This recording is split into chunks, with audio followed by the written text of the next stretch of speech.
Good evening, everyone. Welcome to this new year, 2025. The work session of the Board of Trustees for the Spring Independent School District is officially called to order on Thursday, January 16th, 2025. The time is now 6:04 p.m.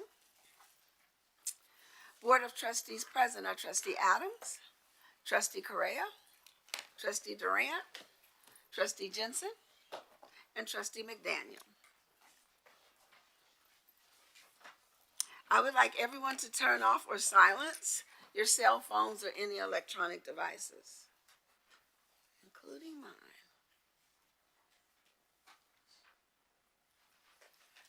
At this time, I'd like to ask Trustee Adams to begin the meeting by reading the Spring ISD Equity Statement. Thank you, Madam President. Spring Independent School District strongly believes in educational and racial equity as fundamental aspects of its core mission and purpose, embodied through any program, practice, decision, or action that affects all students, with a strategic focus on those choices and policies that most strongly impact marginalized students.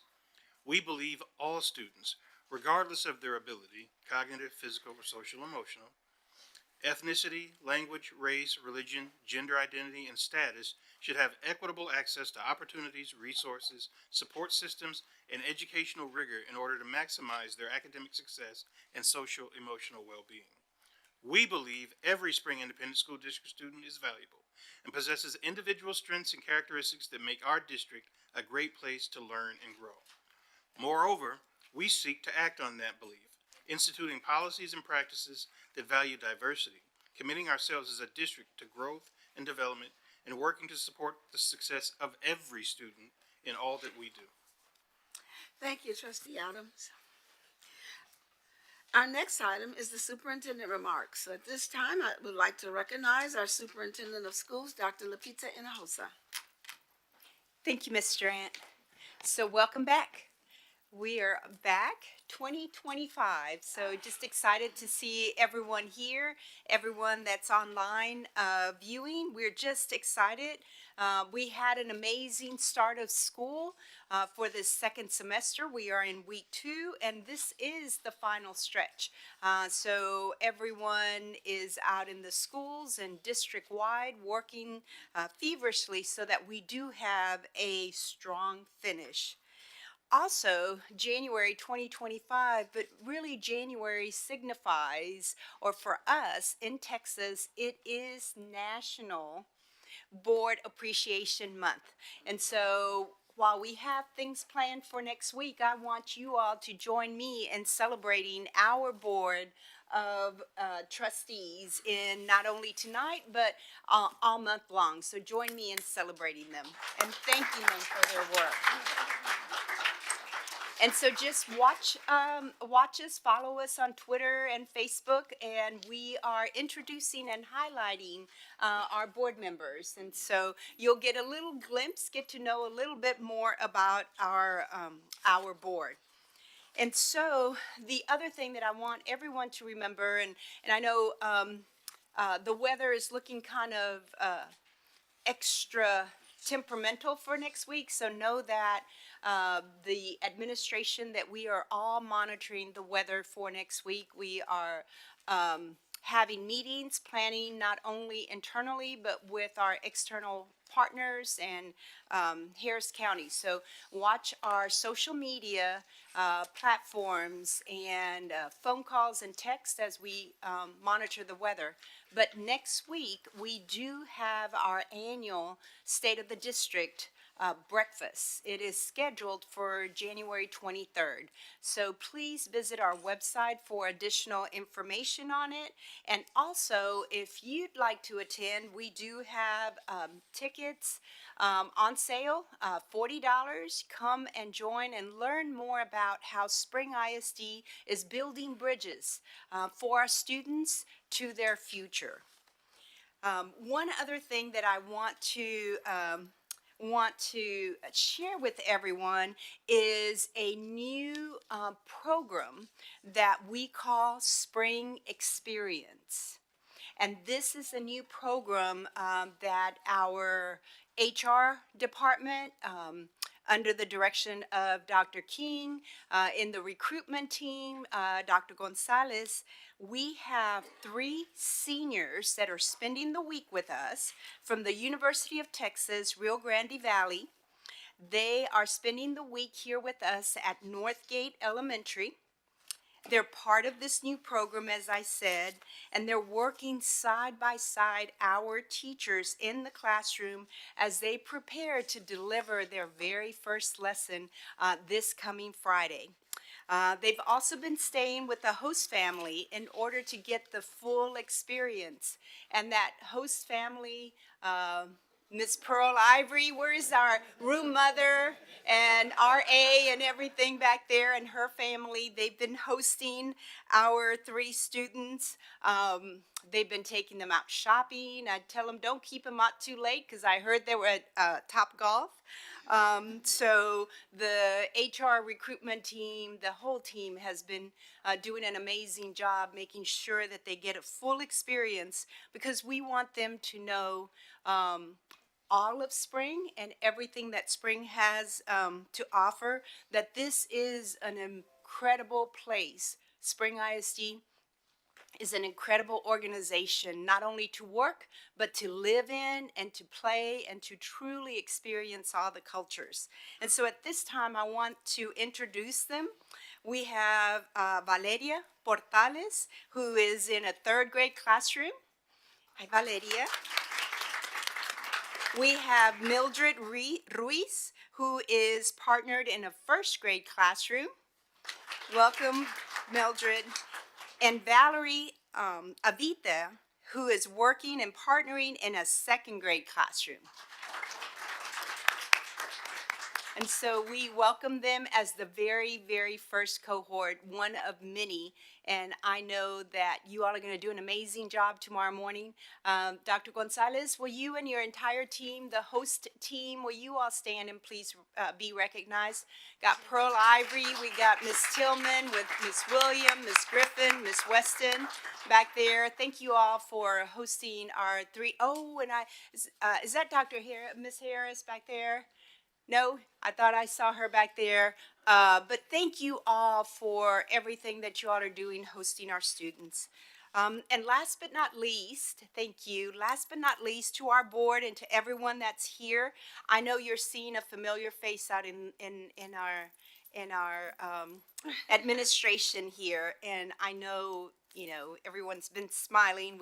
She keeps reminding us that it's only week 2, but just super excited to welcome back Kristen Cobb as our new Executive Director of Communications. And Kristen, I think all of us activated that bracelet, that ankle bracelet, to bring you back home. And so we're just excited to have Kristen back. She'll be here at all of our board meetings, and of course, you know, working with the community and working with the entire communications team to make sure that our community, that everyone knows all the great things that happen in spring every single day. And so excited to have you back, Kristen, and that concludes my remarks, Ms. Durant. Thank you, Dr. Hinojosa. I want to just welcome our teachers that will be working 1st, 2nd, and 3rd grade, our future teachers. Welcome to Spring ISD. They can't leave anymore, right? And she said, you're here to stay. Okay, and we're very, very excited to see Kristen come back. Welcome back. All right, so for our next item, we have our swearing-in ceremony for our trustee that was elected on November 5th, 2024. So at this time, I'd like to recognize our Director of Board Services, Jason Schaefer. Thank you, President Durant. The Spring Independent School District held a trustee election on November 5th, 2024 for trustee position 6 and trustee position 7. Elected to trustee position 6 was Carmen Correa. Elected to trustee position 7 was Natasha McDaniel. Trustee McDaniel was sworn in at the December meeting, and trustee Correa will be sworn in tonight. So at this time, I would like to ask Ms. Correa and Dr. Hinojosa to join me inside the horseshoe.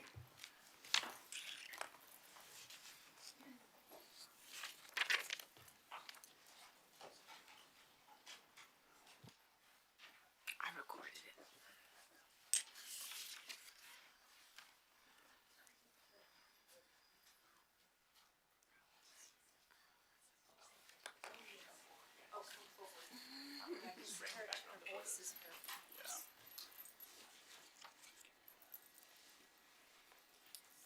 Mrs. Correa, this certificate of election certifies that you are elected trustee position 6 of the Spring Independent School District at the general election held on November 5th, 2024.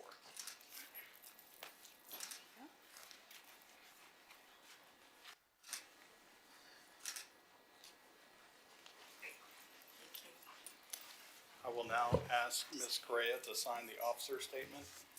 The statement reads, "I do solemnly swear or affirm that I have not directly or indirectly paid, offered, promised to pay, contributed, or promised to contribute any money or thing of value, or promised anything public, or promised any public office or employment for the giving or withholding of a vote at the election at which I was elected, or as a reward to secure my appointment or confirmation, whichever the case may be, so help me God." Ms. Correa will now take the oath of office. Ms. Correa, please repeat after me. I, state your name, I, Carmen Correa, do solemnly swear do solemnly swear that I will faithfully execute the duties that I will faithfully execute the duties of the office of School Board Trustee of the Office of School Board Trustee for the Spring Independent School District for the Spring Independent School District of the State of Texas, of the State of Texas, and will, to the best of my ability, and will to the best of my ability preserve, protect, and defend preserve, protect, and defend the Constitution and laws the Constitution and laws of the United States of the United States and of this state, and of this state. so help me God. So help me God. She will sign your oath.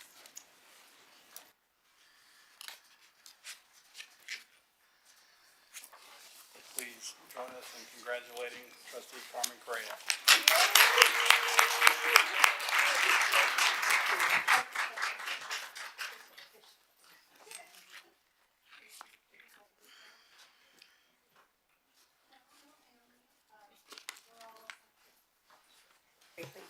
Yeah, there's no family here because we're all sick and I barely made it, so, but we've been putting it off forever. Just real quick, I just want to thank the community for coming out and supporting me. I want to thank my colleagues, especially Trustee McDaniel. She was able to answer a lot of questions when I wasn't able to be there, so I appreciate that. The rest of the board for supporting me, Dr. H, my family, oh my goodness. The things that we had to do to get here. Again, I just want to thank you. I don't take this lightly. I look forward to continuing the work, and let's get to it. Thank you.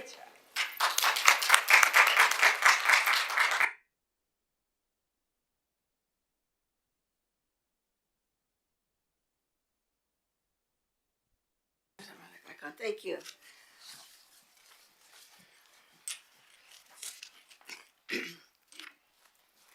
I'd like to state for the record that Trustee Newhouse joined us at 6:07 p.m.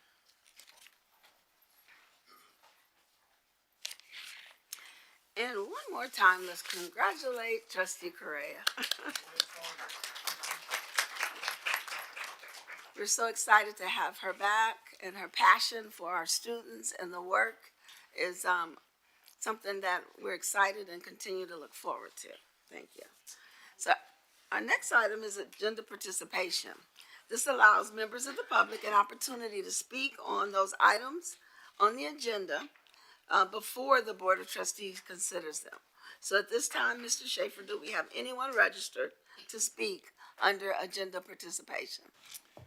Yes, Madam President, we have one person who has signed up to speak tonight, Amanda Austin.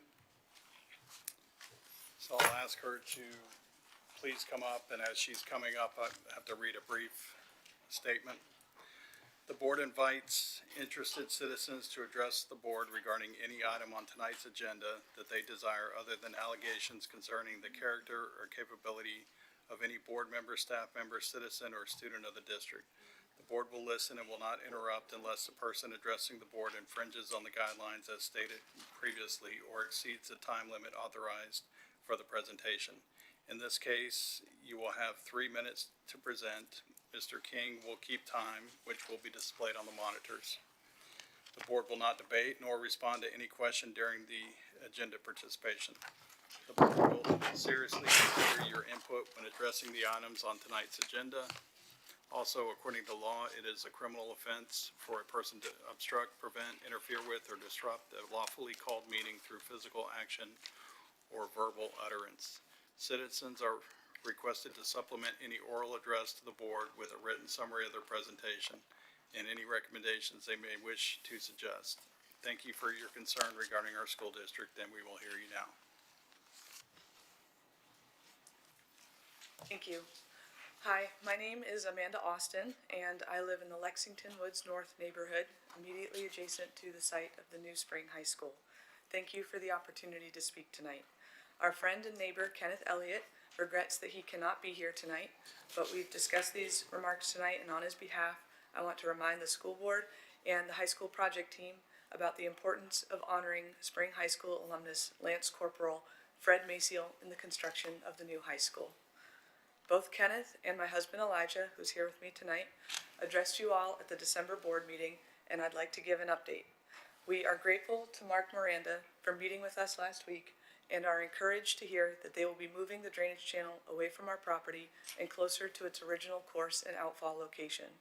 This is a big relief for us, and we look forward to seeing the revised site and drainage plans and the floodplain maps that will reflect this change. We also spoke with Mark about buffer requirements, and we are eager to see what their plans are for the space immediately behind our property, and we are hopeful that there will be a good buffer and good tree screening left in place. We received a copy of the traffic impact analysis as well, and a list of the submittals made by the district to the county, showing 2 scoping meetings prior to last December's board meeting and an anticipated report submittal of mid-December. My understanding at this time is that the district is revising the TIA per Harris County comments. We do still have some concerns about the traffic impacts from the high school on our neighborhood and nearby intersections, and so I look forward to seeing a revised traffic impact analysis after the Harris County comments have been addressed. To summarize, while we continue to watch the project development closely with a particular eye on the drainage, tree screening, and possible traffic impacts, we remain hopeful that Mark will continue to hear and address our concerns, and that together this will be a project that is positive for the district and our community. For tonight, I hope I can stick around for the presentation, but if you hear a little voice in the back, that's my 4-year-old. We'll hang on as long as we can. Thank you very much. Thank you very much. And what's his name? Shepherd. Shepherd. Hi. We got him watching Curious George right now. All right. Thank you. Thank you for your comments.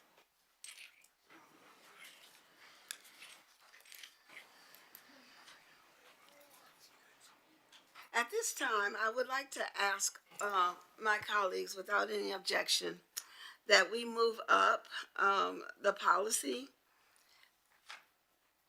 10.4, which is the first reading of proposed revision to the board policy, BDB local, up on the agenda so that it can be discussed next.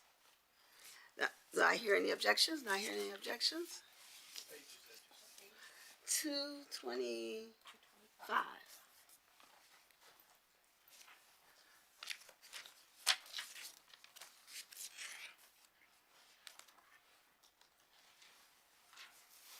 We have several policy items. I just felt we should move this one up first.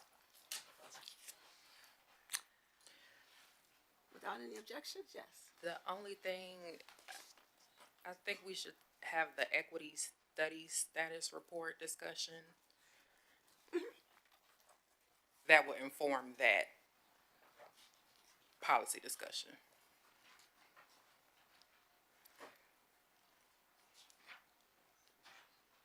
Exactly. That'll give me an opportunity to address that. Oh, with this. move it Got it, yes. Okay. Yes, yes. Cool. We're saying the same thing, yes. Cool, okay.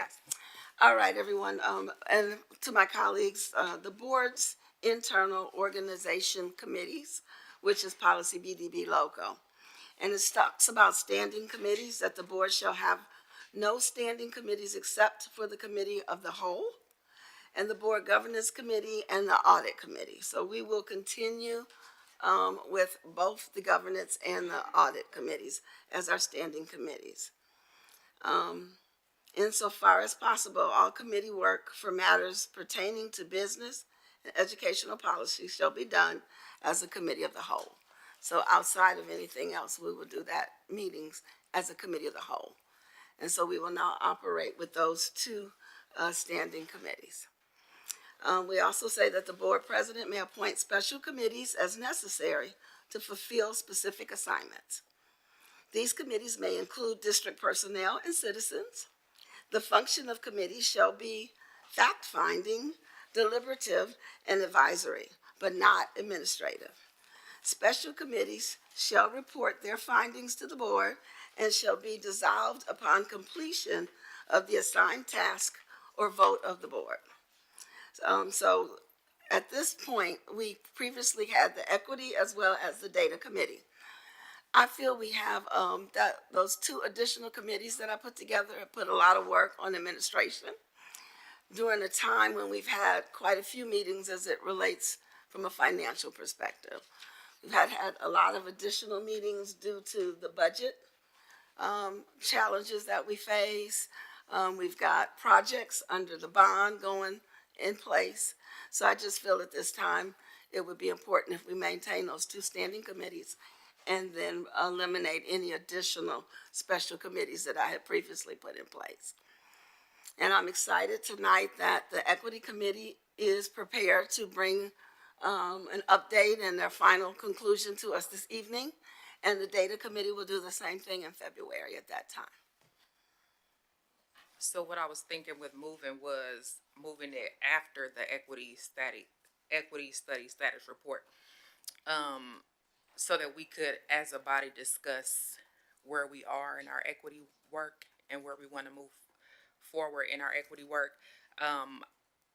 My thought would be that we could potentially transition out of having a standing equity committee, as opposed to abruptly ending the equity committee, so that we could determine what it would look like moving forward. Okay. So, oh, go ahead. So this is just the first reading, right? All right, so nothing, I mean, we do the first reading, we have those conversations, Right. and we do a second reading, and between the first reading and second reading, we all provide some input that might change how this is drafted. My other question, though, was I thought the Safety and Security Committee was a state mandate. Yes. So can we're required to have that, aren't we? Yeah, Yes. and it's in policy. It's not in this one. No, it's in, and we double checked ourselves this morning, because I know Mr. Ant and I had checked it before we did the red line here. But CK Legal. So it is, and it's completely spells out, the required board members that need to be present, the procedures that have to be followed. So we're cleared. We don't have to have another one written in this policy since there is legal policy already, and that's a functioning committee that we have. So we're removing it from local because it's established and legal? Right, we're removing it, or the recommendation I believe that the board president is making is that we remove it from BDB local, Okay. just BDB local. It Yeah, will these remain. are our standing committees and any special committees appointed by the board president. Would safety and In this security be policy. considered a special committee then? Or is it a Yeah, it's standing? part of legal requirements under CK Legal. It wouldn't be in our local policy. It is in our legal policy. Okay, so I might be out of order. Because I think there's a further discussion to be had about that, but I might be trying to do it at the wrong time because there hasn't been any motions or anything, so. Let me, I mean, this is your expertise, so let me ask you, with it being mandated in CK Legal from the state, we're Right. required to have it and it is in that policy and we have it. Are you saying it should also remain here? I think, well, so typically, when a policy or a statute or something is drafted this way, there would be a reference here to CK Legal saying, you know, for this policy or for this committee, see CK Legal. I don't see that. I also think as a drafter or something like this, that if you're gonna have a thing called a committee in the district, it's good to have them all in this one spot. So that anybody who was curious about committees that we have in the district could go to this one page and know that they had gotten all of them, instead of finding out, you know, later on that it's also in another policy but not stated here. I think you wanna either reference CK Legal here or just have it here. I'm fine with that. Go ahead. Trustee Adams, because this policy is board internal organization, internal committees, I think that maybe that's why they left the district committee that's mandated by the state out of this list. I don't think it ever hurts to have a reference to other committees, though. She's referencing the title of what this policy is. It's the internal organization for internal committees, and it's a local policy. And if it Dr. helps, King?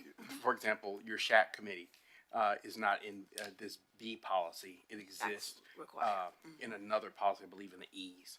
And so it's that the safety committee is a district committee and not an organizing feature of the board. And so that's why it's not in the B's.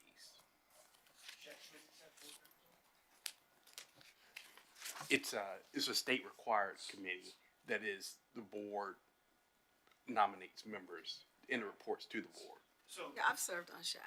just the way I'm thinking about this, and I'm open. The way I'm thinking about this is, as the way we have been organized for the last few years, we've had we codified standing committees, and there was always sort of like an ad hoc nature to some of the other committees, right? That were called at the pleasure of the president. And so I just want to be sure that, like, this committee is not something that we have at the pleasure of the president. It's something we have because the state tells us we have to have it. But it is a board committee. It is a committee where the board participates.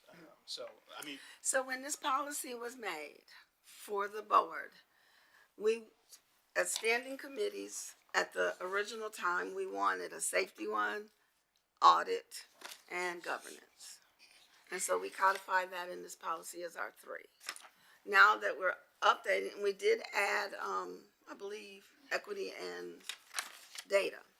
But at this time, we're just recommending for the amount of work we're leaning into administration and our own time, that we go with just those two standing committees. But that safety committee was here before the state mandated one legally in CK Legal. I think that's another argument for keeping it, but. I don't know, I need other people's feedback. I'm okay either way. Yeah, We can certainly research and you know, I'm fine with keeping it if that's where you want it. You want it there, you know. Trustee McDaniel? Go ahead. I was just gonna say, Mr. Adams, we can definitely research this and get with our, legal team, just to make sure that we are not, you know, the reference can be made in here, and I think that will help anybody, reading this one policy that's may say, oh, doesn't the state require one? And we can refer that. I know the recommendation, or what Dr. King talked about was, as an example, is the SHAC committee. There are several areas where board members participate in, and they're in different policies. Right. But we will definitely research and make, and bring you back that information just to make sure that we're not misstepping. And if we just want to double state it, that we state it here and refer everyone back there. But this policy is one that, you know, is in flux, and I think it gives the board president the opportunity to call these ad hoc committees as needed. And Spring ISD did have a safety committee before the state mandated it with Senate Bill 11. Which So is we why- were ahead of the curve. Which is like, yeah, like we do that a lot. Like we innovate and we trailblaze Yeah, we on do. lots of things. And so, I don't concede that the state had that idea before we did. And so I say we should keep it for that very reason. That we are leading edge on lots of things. And that I don't mind that being codified in policy. We can do that. Any objection to that recommendation from trustee Adams? We'll update that for Tuesday before we vote on it. And then, as far as the special committees, I know we had our equity study done 5 years ago. And at that time, I believe it was our president Newhouse put together, a committee to review the findings and come back to the board on recommendations. And so for the last 5 years, I want to thank both trustee Adams and McDaniel, who have led that committee, and done a whole lot of work in implementing and ensuring that we are embedding equity in all the things that we do. I think there's been a lot of hard work, but good work done to make sure that equity is in the lens of everything that we do here in Spring ISD and supporting our kids. And so after 5 years, I think we should have that embedded in our systems enough that we should no longer need this committee. What I would like to do after we vote on, and you all can think about this, when we vote on the final presentation that Ms. McDaniels is bringing to us this evening, I feel happy with what I've seen, and she's going to share more. So I want you guys to really think through it as she presents it. Are we at a point where we feel comfortable that equity is being managed across all of the district, or do we want to do another study? But that will be a recommendation I think you guys should bring. And at this point, I'm recommending we dissolve that committee, take a look at her findings, and then if we want to do another study, because we're not comfortable with what's in place, we can do that. Any questions? Okay, and that's why I moved it ahead of your report. Okay, because I wanted everybody to understand that. In addition, one other thing I would like to, that I am proposing, is that, we have a budget meeting next week. I would like to temporarily, for 6 months, put a finance committee of the whole in place each month. We can select a date. The first week of the month, we have typically the first week, we have our work session. The second week, we have the board meeting. The third week, I'd like to have a finance meeting. I think we've spent the last 2 years with really tough budget conversations. I think it's been a lot on morale and a lot of work on administration and us as a whole. I think we want to let our staff and our community know what we're doing. We have to pass that budget in 6 months. I don't want us to continue to be here at 8, 9, 10, and 11 o'clock at night. I don't want to wait till we're 2 hours into an agenda where we start talking about dollars when everybody's really tired because you all have worked a full day. So I would propose that we have a finance committee of the whole meeting. So that would be 3 meetings a month, and we are eliminating 2 committees. I think it would improve our time. I think we can get a couple hours and get out of this on a reasonable time for the work session, the board meeting, and the finance. And this is not a committee forever. It's just until we finalize the budget. Okay? And we'll talk about dates and what works for you guys at a later time as you all think through my proposal. But I think we need to be getting out of here by 8, 9 o'clock, get home. And then all of the finance work, the budget, any bond projects, the ROI, all of the money impacting us that we're responsible for, we do it in a meeting when we're fresh. And we can get it done during a reasonable time. So those are some changes for 2025 that I think will benefit all of us, especially administration. Okay? Any more questions on this? I will say, just thinking back to when we did do our, that budget meeting, I think it was the top of last year. It was about an hour and a half focused solely on budget and it was very effective, so just adding that piece. Thank you so much. So for the next 6 months, or maybe the next 3 months, maybe we'll have the budget finished by March, but just temporarily until we get the dollars done. And let's do it when we're fresh, and let's not continue to put it in our regular meeting, where now we can focus on LSG. We can focus on academics, student success, the things we need to put our time in at the work session and the meetings, and not be bogged down with the budget. Okay? Any comments? All right. So thank you, guys. We are going to now move the agenda back on track. I thought about it after we posted it, that I should probably talk about that before. So at this time, I'm going to, Natasha's next, right? We actually have the education planning guide. I lost my own spot. Right at the bottom, before you were. At this time, I'd like to recognize our Chief of Academics and School Leadership, Dr. Craig Quare. Thank you so much, President Durant, esteemed members of the board, and Superintendent Hinojosa. We are excited to present to the school board today the 25-26 Education Planning Guide, which is an annual presentation that the board does here around this time, which we will be seeking approval from the board at our upcoming board meeting. So at this time, I'd like to please welcome our Director of Secondary Curriculum, Mrs. Robin Carrier, who will be leading the discussion and presentation for today.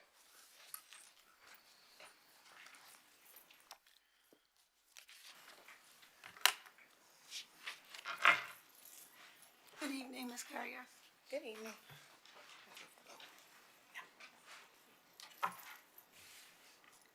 Good evening, Board President Durant and Board of Trustees, and Dr. Hinojosa. At this time, I would like to invite my esteemed colleagues, Ms. Cynthia Williams, Director of CTE, and Dr. Crystal Collins, Director of Counseling, to join me.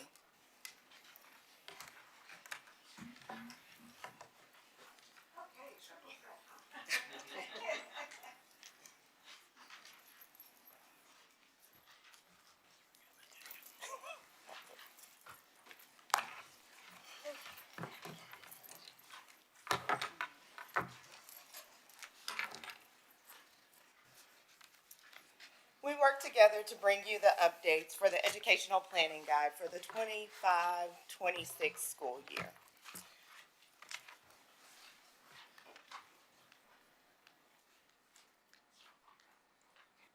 Is it working? With everything that we do, we always want to keep in the forefront our vision. In Spring ISD, our district of choice for high-quality academics with innovative and specialized programs that meet the need of all students in a positive learning environment. We also want to make sure that we keep the mission at the forefront as well, so that we prepare students to be lifelong learners, critical thinkers, and responsible citizens who display good character, ready to contribute, compete, and lead in today's global society. There we go. We also ground the work of our committee in the theory of action. That's everything that we do here in the district, with an aligned curriculum with corresponding progress measures supported by differentiated professional development and implemented with fidelity, results in increased student achievement. We also focus in on theory of change. Managed performance empowerment is a blend of managed curriculum and performance empowerment.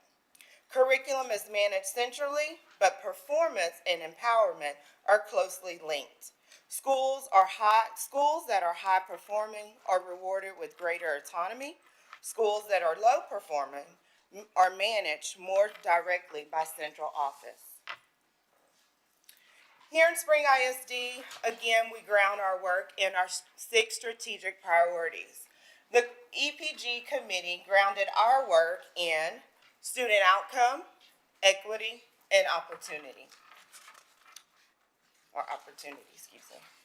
One of the things that we focused in on as we prepared our EPG, or Educational Planning Guide, is ensuring that our covers and for our EPG demonstrated the work and the excitement of everything that we offer here in our district. I apologize, that was my mother calling. All of the work that we provide for our students. So we definitely wanted to make sure that the cover represented the voice and choice that we provide for our students in our district. Our goals as a district, we strengthen best-in-class specialized programs, stay current with TEA, and consider trends. So for CTE, with the career pathways, we have a section in the high school EPG that focuses on our career pathways by cluster. It also has endorsement information, and we have a list that tells which campuses the various pathways are offered on. In the pathway charts, we have information on the course sequencing, industry-based certifications, career and technical student organizations, post-secondary educational information, whether it's obtaining a certification or if students are going on to college. We have job market information where we give them like medium wage range, annual openings, and the percentage of growth. We also have a focus on dual credit. As Ms. Carrier stated, we want choice and voice for our students. So we have actually added a new dual credit or dual enrollment opportunity for our students that will assist in our students being able to obtain the accountability point through McMurray University. Our students are not required to be TSI ready, so they can begin taking that dual credit or enrollment dual credit through McMurray University as well as Lone Star. Also within the EPG, being able to lay out all of the graduation requirements. So students and parents are aware of what those requirements are and can follow that guideline as their students are matriculating throughout high school. So this work requires a cross-functional task force that encompasses departments from athletics to technology. The call for action when it comes to updating our EPG goes out in the SISD now, and we sent that out from August 26th through October 4th. If you look on the left-hand side of the screen, you will see that we updated our Google form that we pushed out with our new branding colors so that campuses will know this is where you request new courses and also revisions, because we know that the state does push out revision to courses. So this gave them the opportunity to submit their course requests. You'll look over on the right-hand side of the screen, you'll see that our EPG core committee meetings. Now you'll notice that there are 3 agendas there. Instead of having lots of short meetings, we had 3 long extended meetings that allowed us to dive deep into the work to ensure that we were processing and looking through every component of our EPG. As we continue updating and the work of the committee, part of our goal was to ensure that we streamlined our courses or our course offerings for advanced academics, dealing with the naming conventions to ensure equity across all of our campuses and to offer on-level and advanced level courses. As we continued, we added in career skills.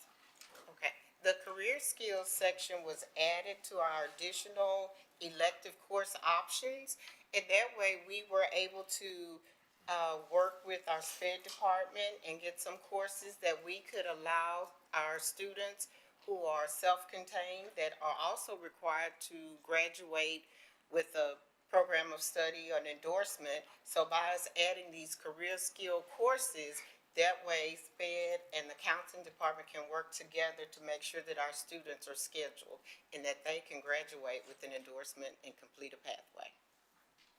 We continued the work by adding International Baccalaureate to our course offerings so that our students that are currently attending Springwoods Village can continue in the middle years program at Spring High School. So where are we now? The work on the right-hand side lets you see how we went through the process, because this was a very daunting task, to go through and update every component. So the committee, as you saw, we all kind of came together, pulled the EPG apart, broke it down by departments, and we ensured that each department went through the document to ensure that we had all of the information updated before we turned it over to communications. We're still in the next step phase. As you can see, we were prepared for you guys on January 9th.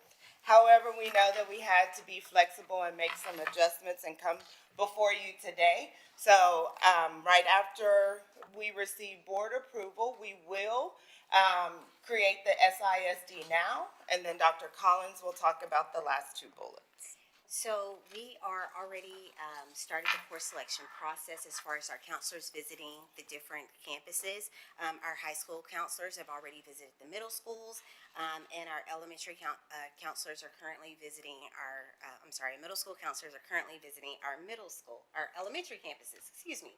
And so we have tight deadlines of January 31st, been the deadline of all of the selections being made, because our counselors have gone over the information with their students, and they're going to be able to start sharing that information with parents once the EPG has been approved.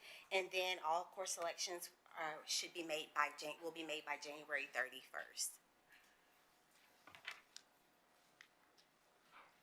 So board, you have a copy of the courses that were submitted via our course requests during that period, for you to see that we did take that work and break it down by different departments.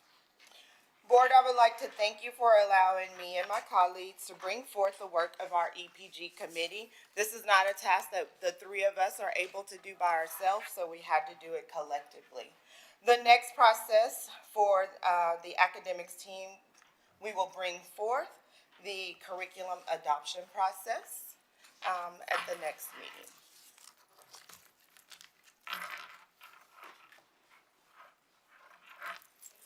Questions? I have, oh, go ahead, Dr. Those advanced courses also earn college credit for the kids in high school. I wasn't sure if it The was dual college credit- level. dual It's credit dual credit. The right? dual credit Okay. courses do. And that this McMurray University that allows kids not to have already passed what we usually have to pass to take a Lone Star course. So those courses are still accepted by Texas universities? Yes, they are, and there is a link that can be accessed where students can go in and enter the university that they desire to attend to verify prior to. Also, I noticed that there's some wonderful courses being added this year, the AP Seminar and the AP Research. And this is apparently more with Winchie and Capstone projects, or is it all high schools? Is it all high schools? All high schools. It's all high And schools. we can verify that with the advanced academics director to ensure that we put it in correctly. From the description, it sounds like a really excellent course for kids to be successful. The other one I was interested in is the practicum in information technology. Are these students going to be able to actually work with technology in Spring ISD and help the technology department? The students, in fact, they are already started working with Spring ISD technology at the district office and, campuses that are allowing them to come in and get their internship hours. Are they repairing Chromebooks, or are they working on They're doing websites, or? various different things with technology. Some of them are repairing the Chromebooks, working working at the help desk. They are working, in fact, Dr. Parasol's gonna get a student soon. So we are placing them wherever we can throughout the district, and Lone Star is taking some of our students as well. I'm looking at pages 28 and 29, if you want a reference, and there's required teacher certification, and some of the things are, I'm wondering how you can find the teacher, especially for the practicum in architectural design. That's quite a list of, Well, it's not, they don't have to have all of those. It's one of those certifications. okay. I was really Those are the worried. I was different really worried when I saw that for that course. I thought, hey, who are we gonna get for that? But those are one of those certifications they would need that could allow them to teach that course. But this is a high school course? Yes, Okay. it's the senior level course. Because I noticed a lot of 8 to 12 and 6 to 12 6 to 12, certifications, 8. that sort of thing. And some of that with like the practicums, we also have the school district teacher permit where we look at work experience and their industry-based certification. Now, is this a District of Innovation teaching assignment? It used to be District of Used to. Innovation, but now it's the school district teacher permit where they come in with between 5 and 10 years work experience, and they have a current industry license for that cluster area where they're going to teach. So we are not going to do a local certification for this. They're going to have a state certification. They get a certificate for our district that allows them to teach in our district, and we report that to TEA. And that certificate is based on their industry experience, like Ms. Williams. In So fact, who awards that certificate? That's a, so those are the board votes. In fact, there's sometimes, I'll bring them to the board in closed session, and then the board deliberates and then votes It's just to that award the certificate. because of the change in the law, you don't have to be a District of Innovation to hire these teachers. Is that the distinction? The school district in spring, the term District of Innovation, before this, as you talked about the district being trailblazers, before the state came up with District of Innovation, Spring used that term for the school district teacher permit process. Then when DOI came statewide, it To cut down the confusion. cut the confusion. We just started then calling it what it is in the state, school district teacher permit. That's what it's always been to the state for these locally permitted teachers. So we were doing it before they even came up with DOI. I understand. It's just like, so the language is important because that's confusing to me.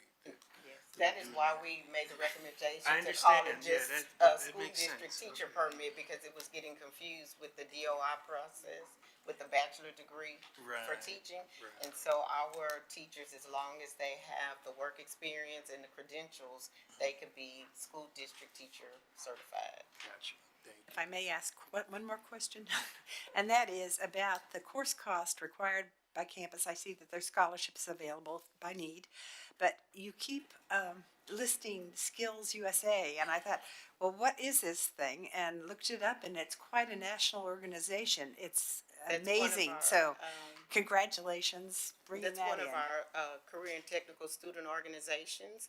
And the young men that went to the national competition, they were part of Skills USA at Winchie, but we also have it at our other campuses as well.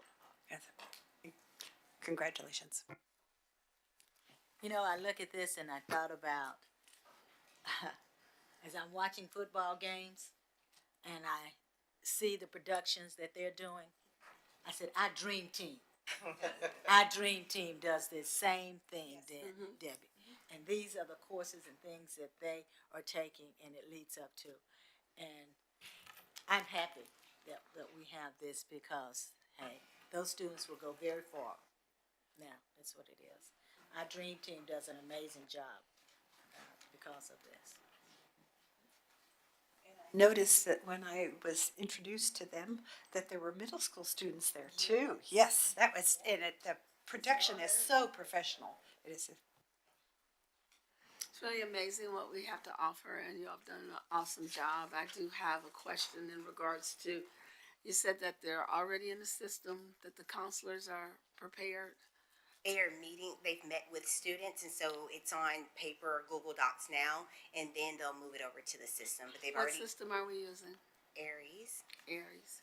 Is it prepared to communicate and interact with each area to ensure that we have what we need?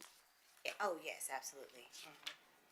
As far as like being able to see the list of courses that the students have selected, yes, they will have that And opportunity. that the counselors have what they need and have been trained to be able to utilize Aries. I know we've had some challenges with Aries. So I just want to make sure that it's operating and functioning so that this wonderful program that we have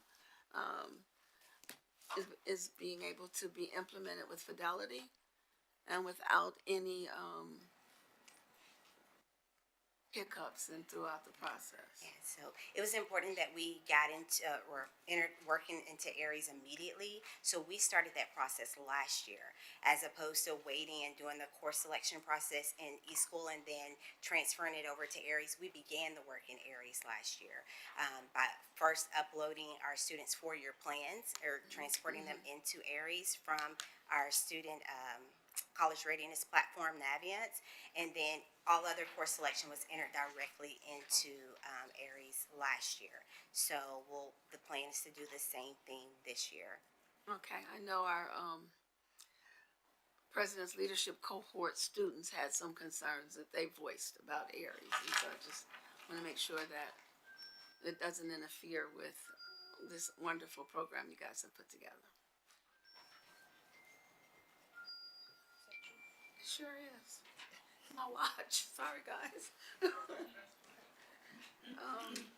Trustee Adams, did you have a question? I have a few, and I also sort of want to piggyback on what you were saying about Aries. As a parent, we've had some challenges with Aries, and I want to make sure that everybody understands that, you know, as we think through this in terms of continuous improvement, critical self-reflection on where this is going well and where it isn't is important. And so we shouldn't fool ourselves into thinking it's going great when it's not. And so this is something that we want to apply the continuous improvement cycle to and critically self-reflect and then fix the things that we're hearing are not working out well and that we ourselves know are not working well. And so in the spirit of critical... Can I just comment on that though? Because if we don't know, we can't fix it, right? So it's important that we have that tough conversation, no finger pointing. We're just talking about how do we resolve it, right? And while we continuously improve, you can continue now. So I was struck, and by the way, Ms. Carrier, Ms. Collins, Ms. Williams, thank you for the work that you're doing. The document, I've been using the document now for some years now with my own children, and so the work that you all do to create this is really impressive. And again, like I was talking about how we innovate across the state, and I think this is another really good example of that. But I was struck by the reading of our theory of action. And I've heard the theory of action for years now, right? An aligned curriculum with corresponding progress measures supported by differentiated professional development and implemented with fidelity results in increased student achievement. That's our theory. And I think it's important that we critically evaluate whether our theory is valid. Whether all these inputs that we put into what we do here in spring is resulting in student achievement. And if it isn't, why not? Is there an implementation or an execution problem? Or is there something fundamentally flawed about our theory? And so I want to put that out there into the Ethernet that, like, you know, if we're not getting outcomes, like, we can't keep doing this really, I mean, it sounds really good. Great.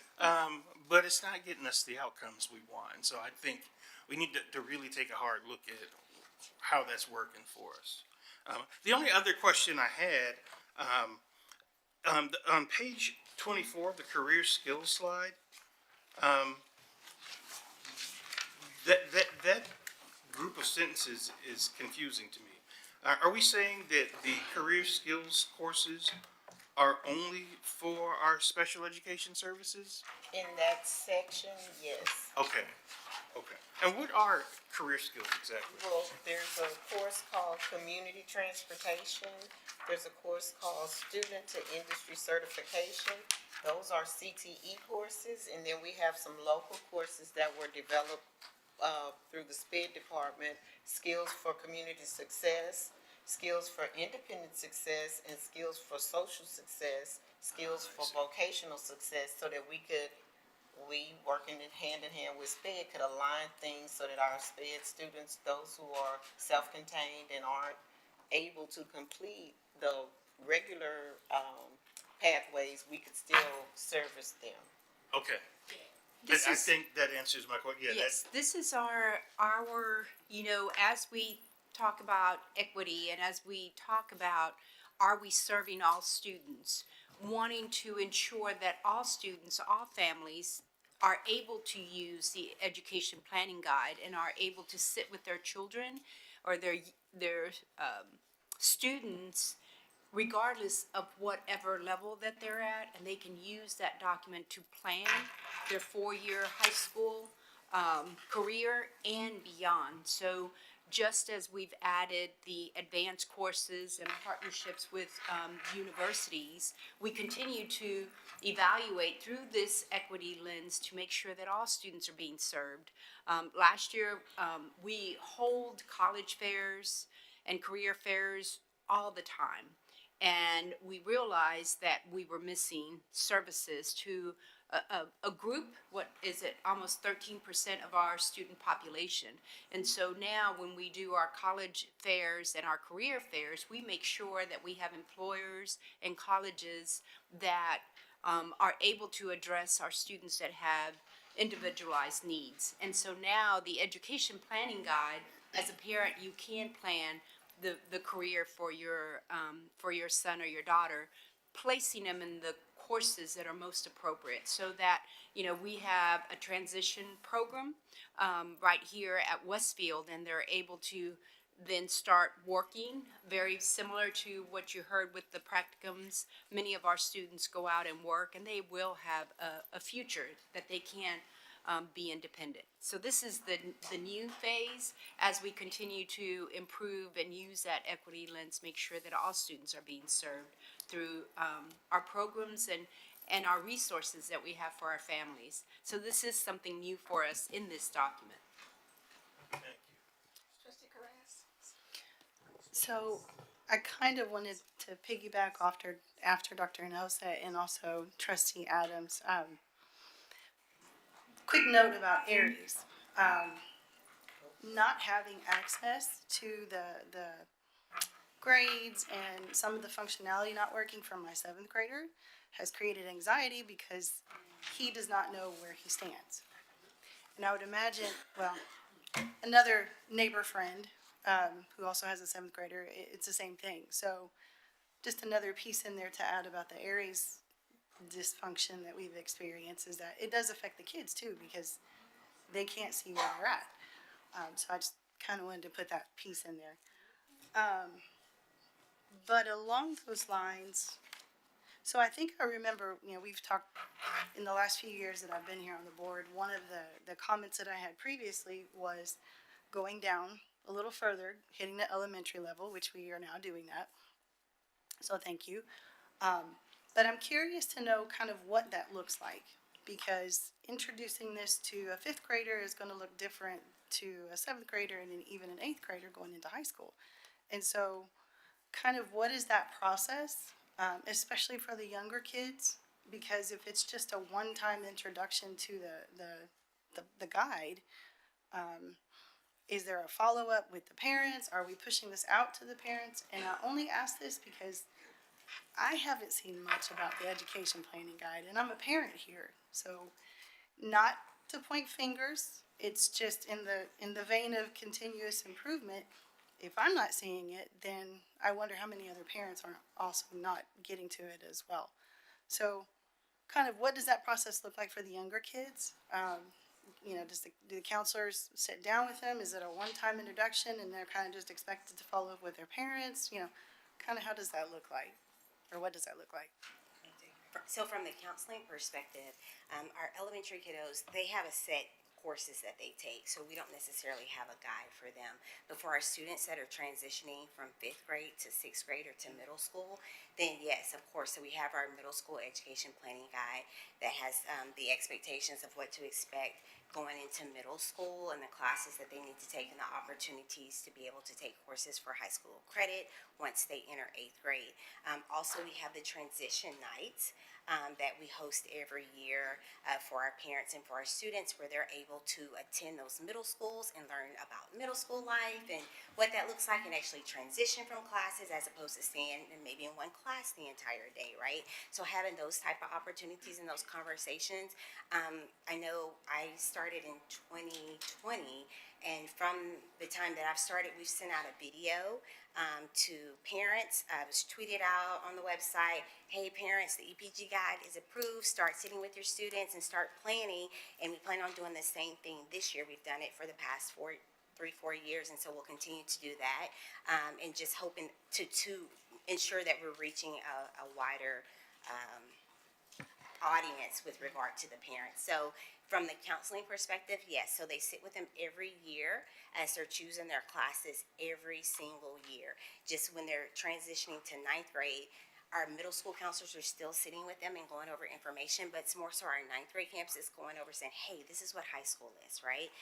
You may have earned credits in middle school, but you have the opportunity to earn more credits in high school, and then there are dual credit opportunities, and these are the classes that you have to take because you have to graduate. So they explain that process with them and working with them as they're creating those 4-year plans, because by the end of 8th grade, the PGPs or 4-year plans have to be completed. So that's from the counseling perspective, that's what we've been doing. And the counselors also work closely with our 8th grade career and college Yes. exploration class. And the EPG is actually one of their textbook resources. We print those and give to each one of our 8th grade CTE teachers that teach that class. And so they go through that, and it's a semester-long class. They go through all of the career clusters. They cover the different pathways and all of the information that's on those pathway charts. And then when the counselors come in, they add on the pieces about graduation requirements, dual credit, and those things. So they do go thoroughly into the EPG in the 8th grade, that 8th grade class.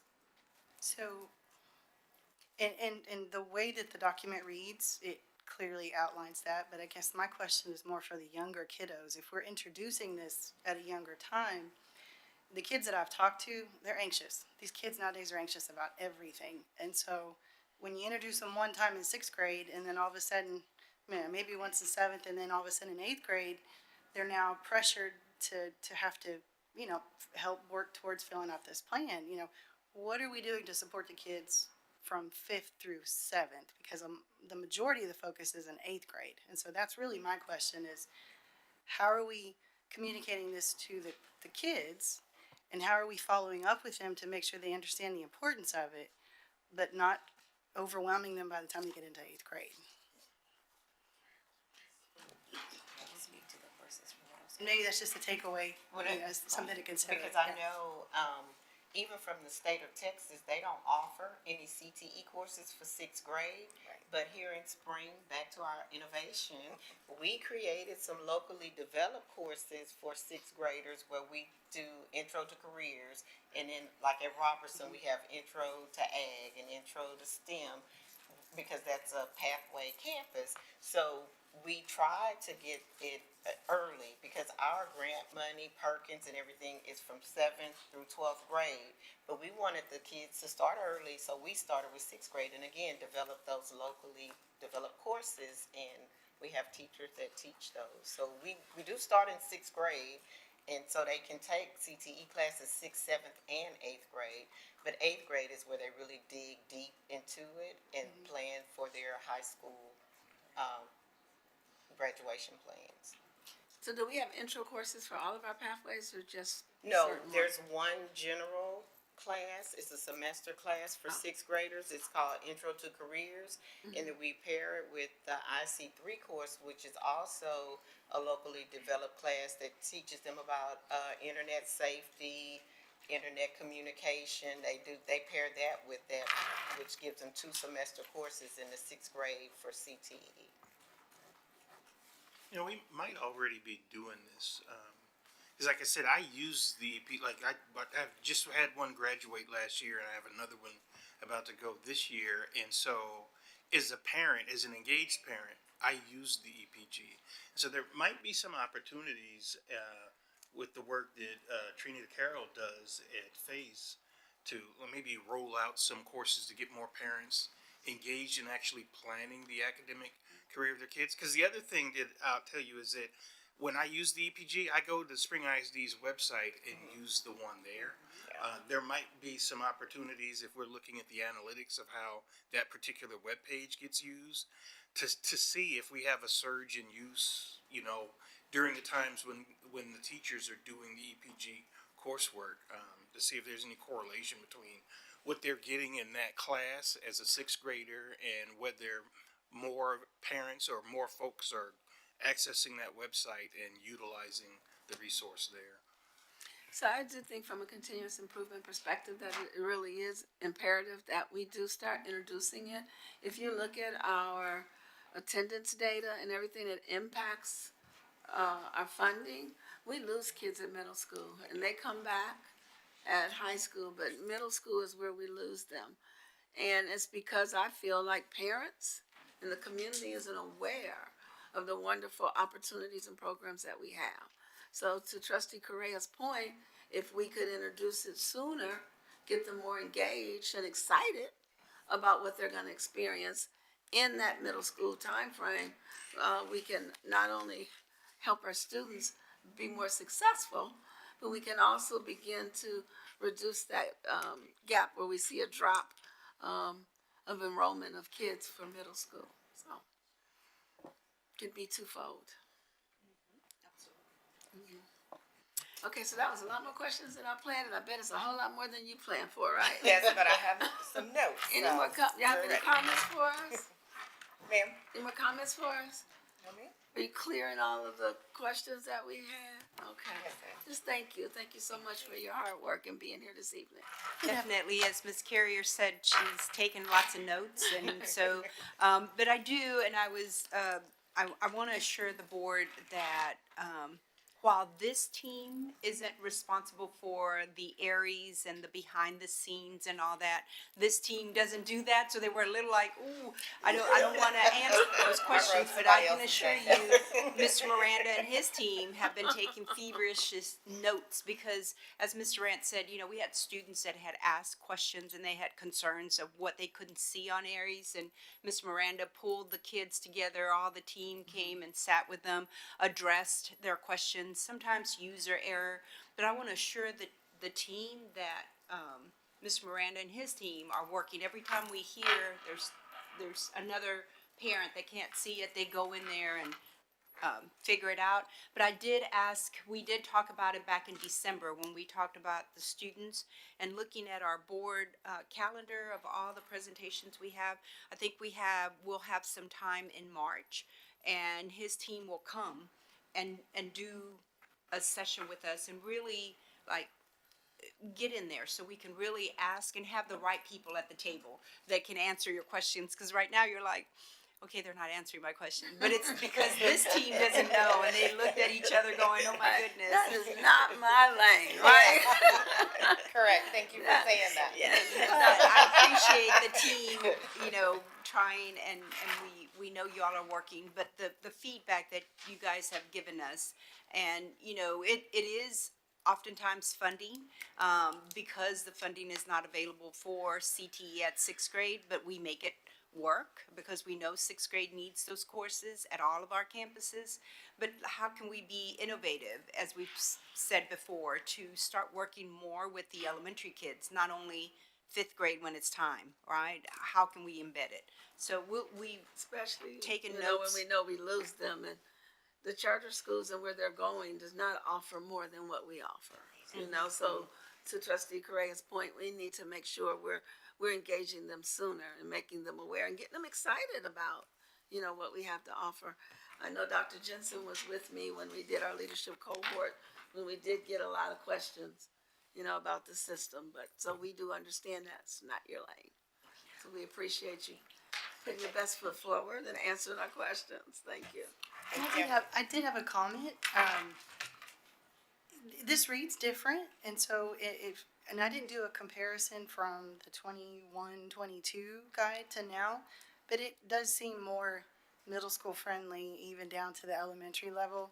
So if I did read that correctly, thank you. Yeah. Well, I will say this, as we worked as a committee, transparent moment, we keep each one of you in mind, and we went back to your notes. You know who's gonna Ms. ask what. Carrera. Have y'all And figured this that out? was one of the things that you did mention, how the previous EPG did not feel like it was for students. So as our committee came together, we said, how can we ensure that this looks like communication for students? So what do we need to do? And also being transparent, we will be convening again so that we can start really doing a complete overhaul. Because we, as a committee, looked at other districts, EPGs, and we were like, ours looks a little antiquated, and so we want to make some changes to it so that we are staying abreast to it. So we started with the cover to ensure that that cover represented all of the great things that our students are participating in and that we offer the district, and not just show the end, right, graduation, but what's the beginning, what's the middle, and then what's the end. So we listened and we're applying, so that's why you saw me take lots of notes, and we will be making those adjustments as well. So we hope to bring back the 26-27 even better. Thank you. Welcome.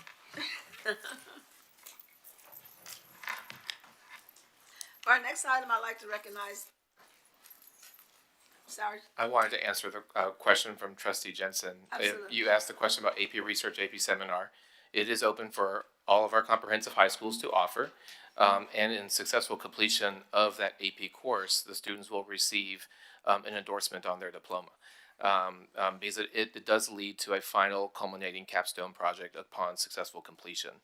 So I just wanted to make sure I answered that question for you, because I know that was one of the things.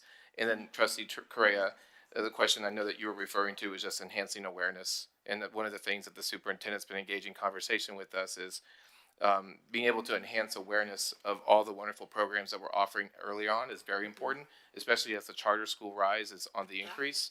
We have to continue to enhance the awareness, celebrate everything that we're offering, but also it's very important that we're marketing all the great programs that we're having in our schools.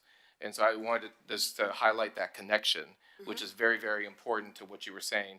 It's no time is more critical than now. We've also been working with the communications team, and Mr. Strubart and his team do a great job at publishing this manual. But also we're thinking creatively on how we can just more widely disperse this and make it more available to our campuses, and be able to supply this even that for all community meetings. There's required Title I meetings that have to be held at our campuses. So just making sure that we're utilizing every opportunity over and beyond to make sure that our community and our parents and our students are aware of all the great things that we're offering. Thank you. And I know we say this a lot, but just ask the kids. Like they'll tell you what's interesting, what works and what doesn't. Especially middle school. They have a lot to say. They do. I'm a former middle school principal, so I agree. Dr. Jensen? This may be on the subject or off, but there was an amazing demonstration of the different pathways at Ford Stadium where they brought in all the eighth graders. They bussed them in. And I got there before the eighth graders, so I got to have a lot of fun before it just got packed. But instead of bringing fifth graders to Ford Stadium, I think maybe you could have some of those kids who, you know, we can talk all day long, but when you have a display with a baby doll that you learn how to handle the baby or how to handle a wound or emergency services, and then there were people, students who had, they were doing printing of objects, you know, 3D printers and that sort of thing. And there was just all kinds of interesting stuff there. And I think if you really want to sell it, show them. Don't just talk to them. As a former middle school principal, I offered showcases 6 times a year. And I would bring in families to really showcase all the different clubs as well as courses that we offered. And we were also hoping to lock in, start to excite our students on what was afforded to them when they got into the respective high school. So my school fed right into Austin High School. And so Austin offered a myriad of pathways. So our job was to get the students excited, for what was ahead.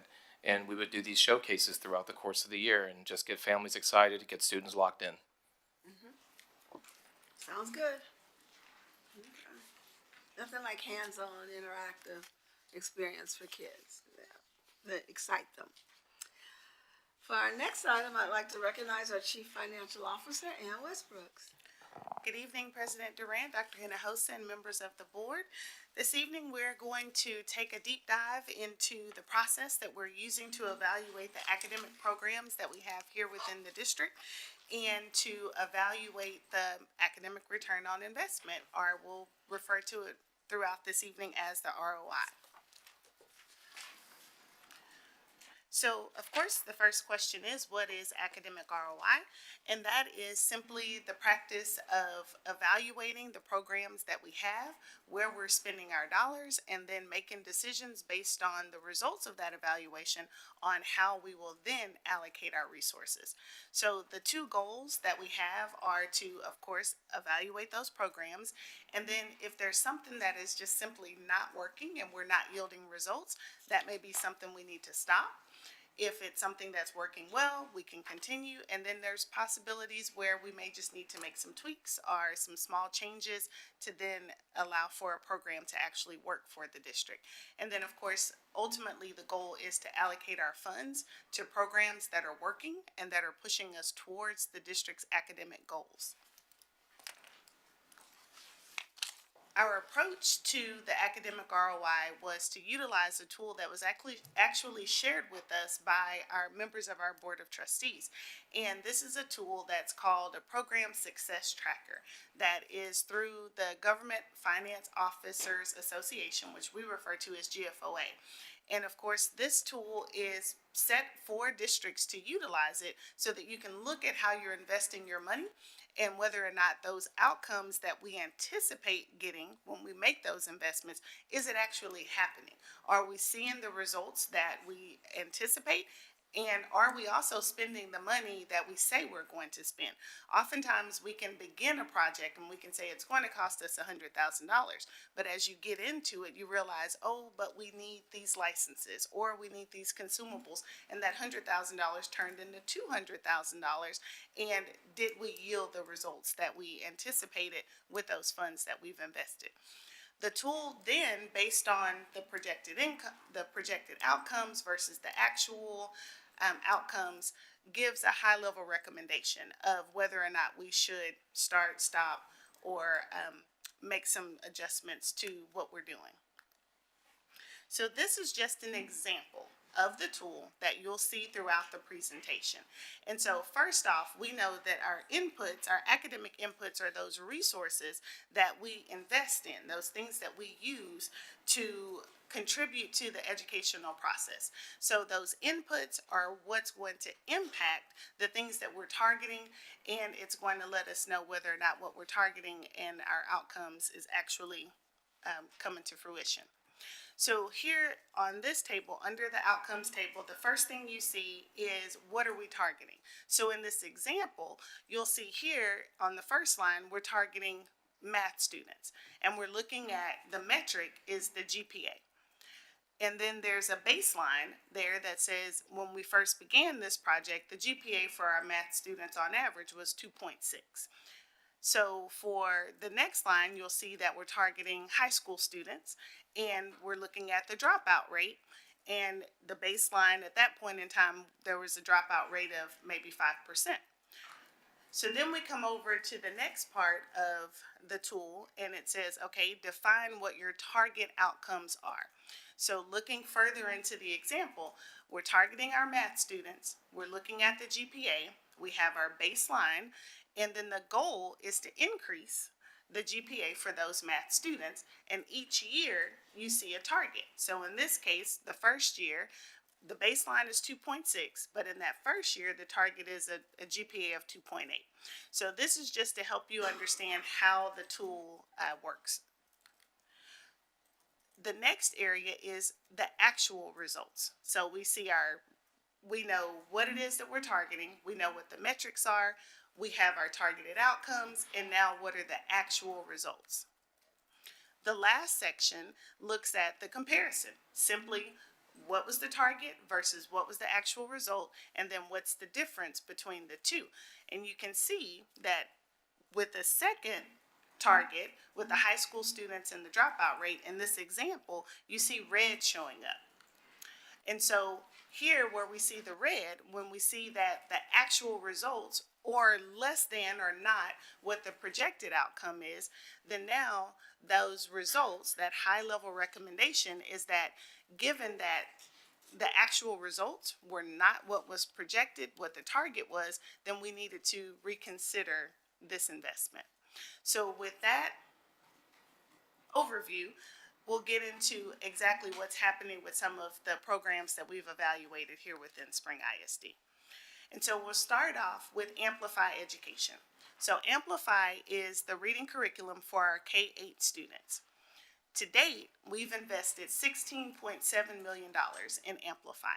And so that's, of course, the curriculum itself. It's inclusive of professional development and training, our M-class interventions, our teacher and student kits, and then those consumables that are used throughout the year for our students to aid in implementing that curriculum. We had several funding sources that were available to us throughout the pandemic, and that's the T-Class grant, of course, ESSER. So we used those large infusions of funds that we had available to us to help fund this program, as well as we used our recurring revenue that we have through IMAT. And IMAT is the Instructional Materials and Technology allotment that we receive through the state, and that's a recurring, we receive our allocation each biennium. There was also some investments made with our Title I, which we know is our federal dollars that are provided to the district to help with costs associated with our students that are classified as at risk. So looking at the actual evaluation of Amplify Education, this curriculum was implemented in the 22-23 school year. And so our target here is our third grade students, and we're looking at the STAR reading results at the MEETS level. In our baseline year, which was 21-22, the goal was to increase our percentage of students that are at the MEETS level on their STAR exams. Starting in 22-23, going to 2027, our goal was to increase our scores from 39 in 2023 up to 51 in 2027. We also know that our MAP MOI data is very important to determining whether or not this program is effective, this curriculum is effective with meeting our goals. We are not looking at MAP data here. Next month, our academics and school leadership team is going to bring forward that MAP MOI data, and then we can push that information into this tool and track it going forward. As I mentioned, Amplify Education is both third and is our, K-8 curriculum. So we're looking at third and eighth grade students. So for eighth grade, we're looking again at the MEETS level for our STAR reading exam. Our baseline is 49, and then our goal is to increase from 51 in the first year of implementation of the year 2023 at 51 and move up to 55 by year 2027.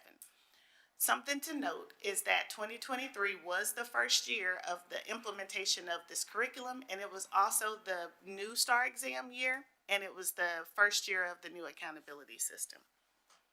Just a quick question. Yes. That's percentages? Yes, Okay. yes.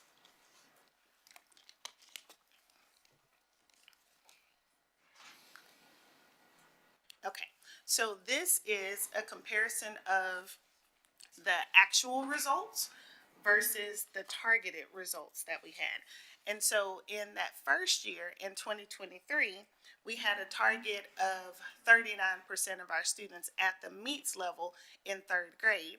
In the second year of 2024, and of course, that's the last year that we have STAR results, the goal was 42. And now you can see in 23, our actual results was 34, which means we were 5 points below our projected outcome, our targeted outcome in 2023.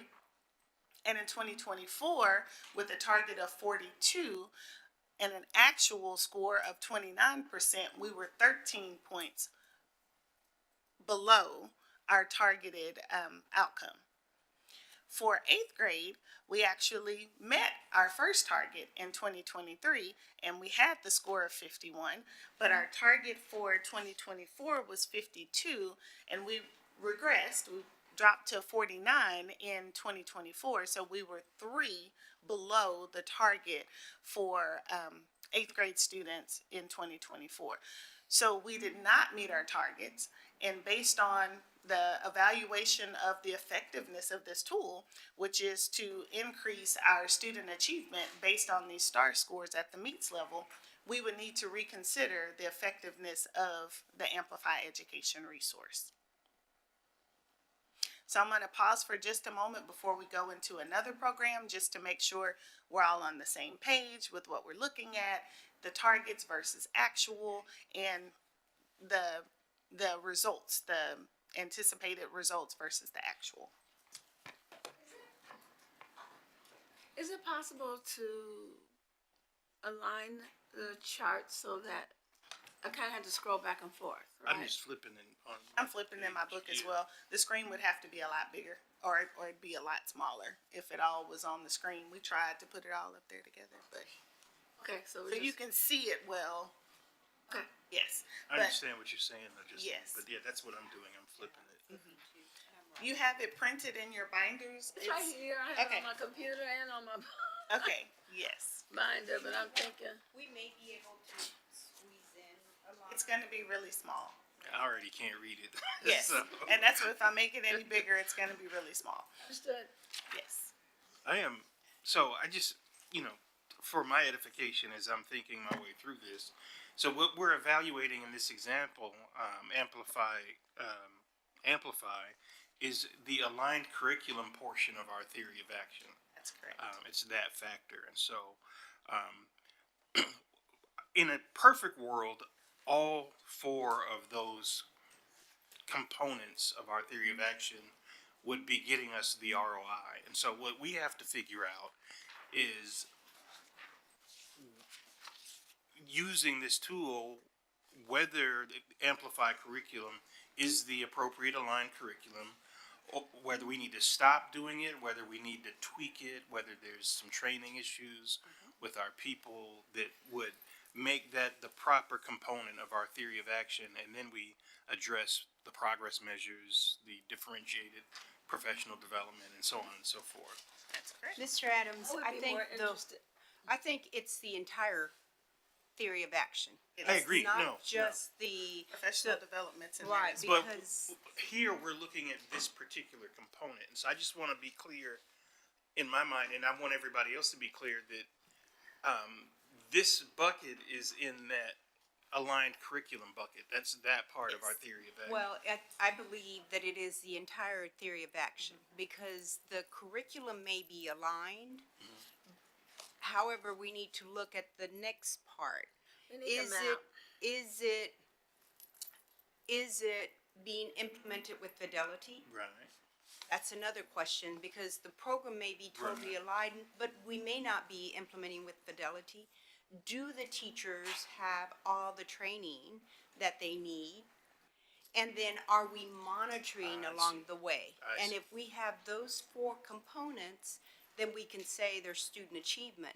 But you were absolutely right when you picked up on that theory of action early on, and I was thinking it's absolutely going to connect here, because in order for us to have achievement, we've got to have all components. Right. And so that's why I believe, and I know so many of you have seen this tool before, I think that's why it's asking us to stop and reconsider and now do that root cause analysis. You know, why? Which piece is not working? Can you go back to that page where it lists the, I think it's 4? Oh, the theory of action? No. No, It says our steps are, What we're, talking about the color, the little color scale. yeah, where it's that one, right. So this is what our approach should be now that it's red. One of the things that I want to say here is we're looking at STAR data during a time when it was a new test. Everything was changing. So we have to take that also into consideration, and I would be more, I'd like to see more what the map data says as opposed to STAR. So I think we need to look at the additional data that we have. I'm more comfortable with map right now because of the changes we have with STAR. And now that we do, will we still see red? You know, when we look at the map, that will tell us a lot. And then I think we need to follow the approach that is indicated there where you see the red in reconsidering and evaluate. Can I add something to that? Some of my questions I'll kind of hold till the end, but kind of to your point, Dr. Nahosa, you know, this is the tool that pulls out stop, right? What we need to take a look at first. But one of my questions was, what is the proper process? Can't talk. What is the process to determine effectiveness? Because you're looking at scores, but is it the teachers? Is it the curriculum? Is it where the students are? You know, what is it, to your point, the root cause analysis? So this is the tool that gets us into that conversation to get down into the details. Yeah. And stop and look. And so that we aren't continuing to pour money into something that's not benefiting our kids. Yes. Or do we have processes and things that we need to change? Okay. Dr. Jensen has her light on. I've been to conferences and had different kinds of presentations on these kinds of presentations of data. And what interested me is that schools were actually tracking individual students, because not all students will do well with Amplify. They may need extra, they may need extra work, or they may need acceleration. And so that when you have those spreadsheets like you've got here, that and also they were color coded, that they could see which kids were not doing well, or they were doing really well and they should be accelerated. So I hope we're we're not as a district, but I hope the schools can start doing that kind of analysis, that maybe you can just give them a tool that they can insert. By students. Oh, you're and already then doing it? And you can Yes, see we where there are definitely, outliers. yes, we are definitely doing that. I know Dr. Cuellar had his light on for a little while, and I'm looking at our principals, our lead master principals are like, oh, we do that already. And next month, when we bring the map data, I'm sure Ms. Taylor will have, those individual sheets that are by teachers, and it tells the teachers how many students and where they're at, and it shows them then by student, and parents can also get that data for their child. So I'm sure we'll have a little bit more of that as they prepare the map presentation for next month. Yeah, because I want the board to have an opportunity to really dive into this and the time to look into this data. I'd like to invite our master principals up to join us up here. If they have any input to our questions, and you had your light on. Yes, ma'am. I just wanted to reinforce what Superintendent said and Trustee Jensen is, we do offer our leaders and our teachers are differentiating for our kids, because we know that all groups of learners are not going to learn the same. And we do have supplemental resources that are really tightly vetted through our Theory of Action Committee, and then through our principals, where we're offering our students a variety of differentiated opportunities.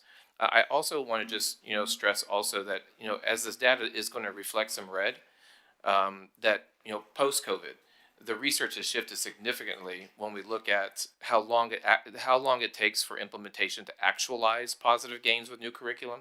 Where before the research stated 3 years. After 3 years, you start to see some gains in academic achievement. But some of the latest research from the Rand Institute, Chiefs for Change, Savas, Council of Great City Schools, there's been a lot of research that the Peabody School at Vanderbilt, that it takes now close to around 5 years post-COVID. And then there's also a host of variables as well that we have to look at when we talk about root cause analysis. And one of the things too that we also have to look at, and this is a nationwide issue, is looking at the teacher shortage and having high qualified teachers in these classrooms, and looking at the turnover rate. So when you think about high turnover rate that we've been experiencing in Region 4 in Texas, in the nation, spring is no stranger to having a high turnover rate. So we think about what that looks like for professional development. Trustee Adams, you mentioned professional development is a huge facet as part of our aligned curriculum theory of action. But when we think about PD and how we're differentiating the PD, if we think about what 33% looks like for a turnover rate, that's about 750 teachers of 2,400. That's heavy. So I just also want us to think through when we're going through this, as this does paint a very powerful picture, as we really start to assess, what is a value add for our students, is to also think too about just the different variables, environmental factors also that are at play that could potentially factor into some of the things that we're seeing early on. But I also wanted to reinforce too that our MAP data is going to paint a very big picture, because that's our leading indicator. It's not lagging. And that is telling us in the now where we're at, and I'm really excited about that presentation next month. Right, and I get a little choked up when we start talking about 5 years. We don't have that kind of time to help improve things for our students. So to me, it's time to do the type of data that Dr. Jensen's talking about, and get down into individual students and giving them the interventions that they need to continue to meet their academic achievement. 'Cause we can't wait 5 years on whether or not we need to make a change. Our kids need help now. Yeah. Did you all you heard all our questions, and your heads were bobbing, and so I just wanted to give you a chance to come up and speak. You want to go first? Sure. Yes, ma'am. Good evening, Board of Trustees. Sorry, I'm so sorry. You called us on the spot, so we're bobbing our heads and thinking at the same time. But good evening, everyone. Yes. One of the things that Dr. Cuellar did say, which is so powerful, is that as lead principals this year, we've had the opportunity to work with individual campuses on drilling down to individual students and developing those individual action plans for every student based on their needs. As Dr. Cuellar said, the MAP data is super powerful in giving us a prescriptive look at each individual student, developing an action plan, and then coupling that with our Tier 1 curriculum. In looking at our curriculum, one of the things that we do know is that, unfortunately, Dr. Cuellar is correct, 5 years is where we're sitting. McNabb actually piloted Amplify, and we've been the longest running campus to use Amplify. We are seeing the gains. We do see the gains, but it has taken us this long, and we still are having to drill down to each individual student. That's what our whole spring semester is about, is developing those targeted intervention plans for each individualized student based on what our MAP data is telling us and based on what the curriculum is telling us. The other piece that we've been working on as lead principals is the implementation piece and the internalization for our teachers. At a 33% rate of having teacher turnover, design, lesson implementation and internalization is key. And so that is something that we work on with our principals, and they're their professional development every day, and then that is turned around to the teachers to ensure that they are really internalizing those lessons and they are understanding exactly what needs to be taught. But the implementation is even more powerful than just looking at the actual curriculum item or the curriculum resource. It's how are we implementing it? What does that professional development look like? And then how is that being utilized in our classrooms every day? And that's what Cecily and I have been working on as master principals this year. Thank you. And good evening, President Durant, Board of Trustees, and Dr. Hinojosa. One thing I can say is we did do some things differently this year to make sure that they have that time to internalize a lesson. I know we talk about a lot of times about effective PLCs and giving teachers that opportunity to have those 90-minute PLCs so we can dive deep into the data. I think it came to all of us a shock when the state changed the test and said, oh no, it's not going to make a difference. It's going to be the same. Don't worry about it. And then they show all these comparisons and say, see, look at this. Yes, y'all are trending in the right direction, but it's still the same, but it did challenge our students. It's not only challenge our students, it also challenged our teachers. So having them think a little differently and allowing them that time in POC to dive deep into the curriculum and really just focusing in on what the student needs and what they need. Because we do know, and we are aware, we have DOIs and we have interims and we have veterans. Some of our veterans sometimes is just as stubborn as our DOIs. So just making sure that we can have that time to making sure they're implementing the curriculum. I can tell you moving down, that fourth grade is so important because they're learning how to read, write, and it affects English 1 heavily affects English 1. And so being one of the lead master principals, I constantly remind them it is a long haul. We do have short-term goals right now that I need you to get this, and we also have those opportunities and interventions to incorporate Amplify Burst, and teaching them how to do small group. I think this semester we've been very targeted and strategic on the moves that we make and making sure that even you come to our campus, even our DOIs, you won't know the difference.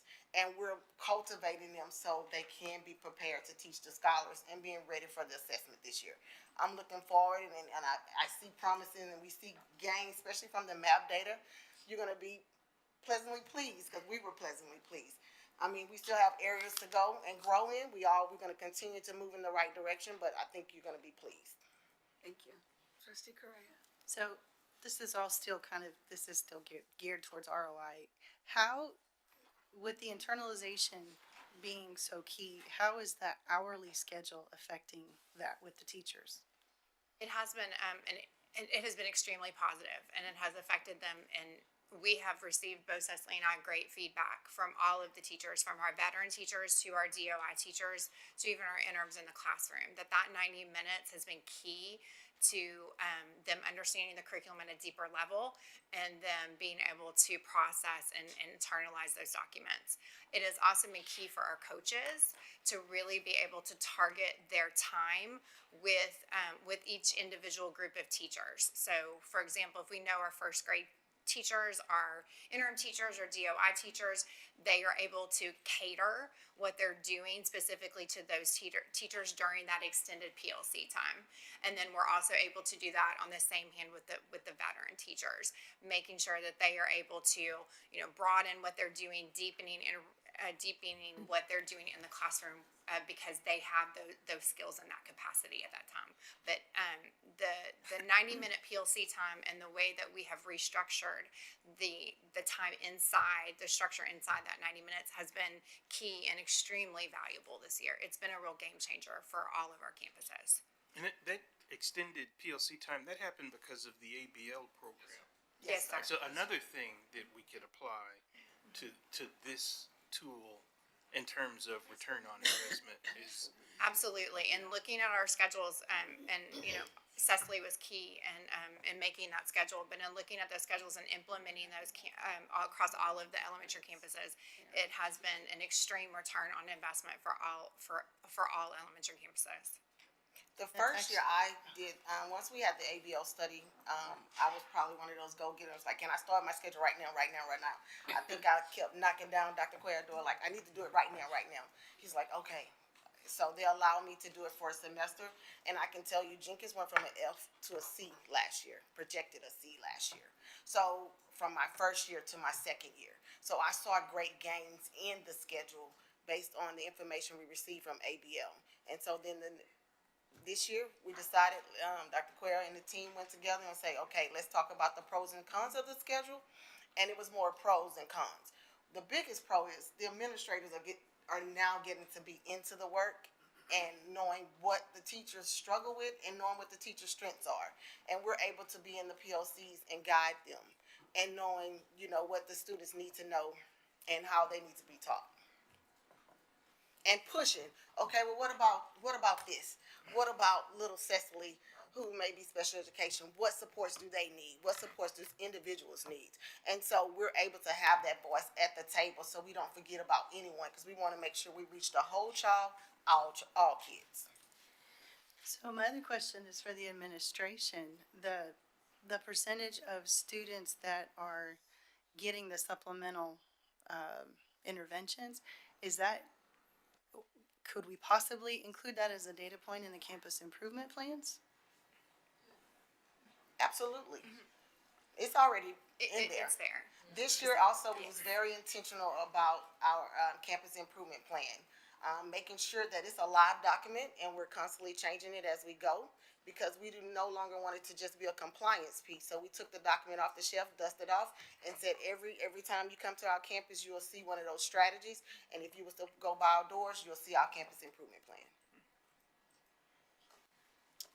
Thinking about, because we're talking about resources, thinking about Amplify Education, what is something that, I probably have asked this before, but what's something that you still need or is missing? I can tell you, our kids love Amplify Burst. I think that's the one thing that they do absolutely love from M Class and the Amplify Burst, where they're going in. And I think when you visit my campus, they were doing the Amplify Burst, and so they're very engaged, and it's closing those gaps. And so during that small group time, that is one thing I definitely can say we need. We need to keep it because our kids enjoy it. Oftentimes as adults we look and see what we need, but no, our kids love it and our kids need it. I think Amplify challenged them, and it's at the level of rigor we need it to be for us to get to that next level. We just have to make sure that we're consistent and we're making sure that we're providing teachers the support they need. Right now, I think we're on the right track. I can't really recall anything that we need at this moment. And I appreciate that, because I think that's the important balance when we talk about these. There's the quantitative piece, but there's also the qualitative. That's what I'm glad that President Durant, you invited the principals up, because we have to make sure that we can't just look at the numbers and chop. We have to also think about what else might be missing in the big picture. So thank you all. And the kids enjoy bringing the curriculum to life. So if you're starting to visit now, we're at that third phase where now you may come, and if it's Don Quixote, they acting out Don Quixote. I think today they were rolling the boat in the hallway and they was having those dialogues. So we're now able to figure out how can we make it engaging and exciting for them to learn. So they're enjoying the curriculum. I just wanted to bring up the hypothetical. Let's say Amplify is not doing the job on certain students. What other sources do you go to? We still have, as Dr. Quare said, we still have a variety of other resources that we can pull from that the district has provided. We have Amira, we have for math, we have iReady. There are other programs that we can use to enhance intervention. And even though Amplify, the M-Class intervention is our primary intervention for them, we still do utilize all of those additional resources for students, our EB students in particular with Amira. That is a resource that has shown great gains for them. So we do utilize all of those other resources. So it is not just we are pulling from any resource that we have vetted and that has yielded results. We are still pulling from those to ensure that the student is successful. And if the board recalls, Amira was the pilot program that we introduced last year, where we had 2,000 site licenses. Now we have it district-wide, and it was actually one of the first state-of-the-art artificial intelligence intervention programs, where it actually personalizes the tutor, or personalizes itself to the student, and really truly understands the student's academic needs based off of progress and based off of gaps, and based off of what our lead principals are saying. I mean, we are seeing some significant return on investment from that supplemental resource, which has been truly, truly highly engaging for our students. And so we're really, really excited about that. Okay. Thank you. Yes. Now that we fully understand the tool, I'm sorry. Absolutely. So now that we fully understand the tool, we can go a little faster through some of the next resources. So the next one we're looking at is Eureka, and the company, of course, is called Great Minds. So Great Minds Eureka, and this is our math curriculum for K-5. We have invested $11.1 million to date on that one, and similar to the Amplify curriculum, this includes professional development, some consumables as well. Funding sources look similar. We use T-Class, ESSER, Title I, and then some general fund dollars in there as well. So with Eureka, we're looking at third grade math and the STAR scores as well. So baseline year, we were at 30, with a target starting in 2023 of 34, increasing to 46 through the fiscal or school year 2027. When we look at actual results for 23 and 24 compared to those targets, in the first year, we were 1% below the target, and in the second year, we were 8% below the target. So similar discussion is it's an opportunity to have the dialogue and reconsider the effectiveness of the resource and maybe what we need to tweak or change in order to make it more effective. Carnegie is the math curriculum for our middle schools. We've invested $3.3 million, and you can see here all of what's come along with those funds, and that's a lot of on-site implementations, coaching, PLCs, assistance, and we heavily utilize T-Class and ESSER, but also some Title I funds. And typically when you see Title I, that could be a campus that's supplementing what the district is offering with their local Title I funding. With Carnegie, we're looking at our 8th grade math scores at the MEETS level. We started with our baseline year at 25 with a goal of increasing to 31 in the first year up to 49 in year 2027. And so we actually did really well in that first year and exceeded our target by 5 points, but then saw some regression in 2024. So overall, we didn't meet our target in year 2. So again, it's that dialogue, it's that discussion of what do we do next. What we've done with this process is we've gone back and we've looked at what it is that we said we were going to accomplish by looking at our KPIs and what our targets were, and then we're deciding whether or not it's worked. The proper way to do this is to actually have those discussions on the front end and set those targets so that we're determining what it is that we need first, figuring out what are the different ways, that different strategies that we can actually accomplish and meet those core needs, define those metrics ahead of time. And of course, we have it in our strategic plans. We're able to go back and find what is it that we said our targets were going to be, and then compare whether or not it actually happened. What we're doing more so now, particularly at the SLT table, as things are coming forward with just about everything, I'm asking what are the metrics? What are we going to use to know whether or not these dollars we've gotten that return on investment? So we're having those discussions on the front end, and Dr. Cuellar can attest to this. We just had a new initiative that we put in place, and he actually went back to the vendor and we got that ROI language in the proposal so that we can know from day one what is it that we plan on accomplishing, and we can very quickly start to determine whether or not that investment is panning out for us. And then, of course, articulate the theory of action, just as Trustee Adams was mentioning. We have to have that theory of action in there to make sure that we're doing what we need to do in order to yield the results from the investment. So the point of this slide is to make sure that we understand that we really do need to have these in-depth discussions at the beginning of the process, and then we'll continue to evaluate things along the way. I want to point out that Spring ISD is a part of the system of great schools, and we, myself, Dr. Parasol, Dr. Tingle, are actively engaged with this group and its education resource strategies that walks us through ROI. It's extremely timely. I think Dr. Parasol and I are probably some of the more vocal district personnel that are on these calls because it's so relevant to what we're doing here in Spring ISD right now. So I do have some questions, and you've actually answered some of the questions as we've gone through. And the first thing is this the data that you would like to see to determine whether or not we have the ROI on our academic programs? And so it seems like, yes, it is, but we also want to add the MAP data.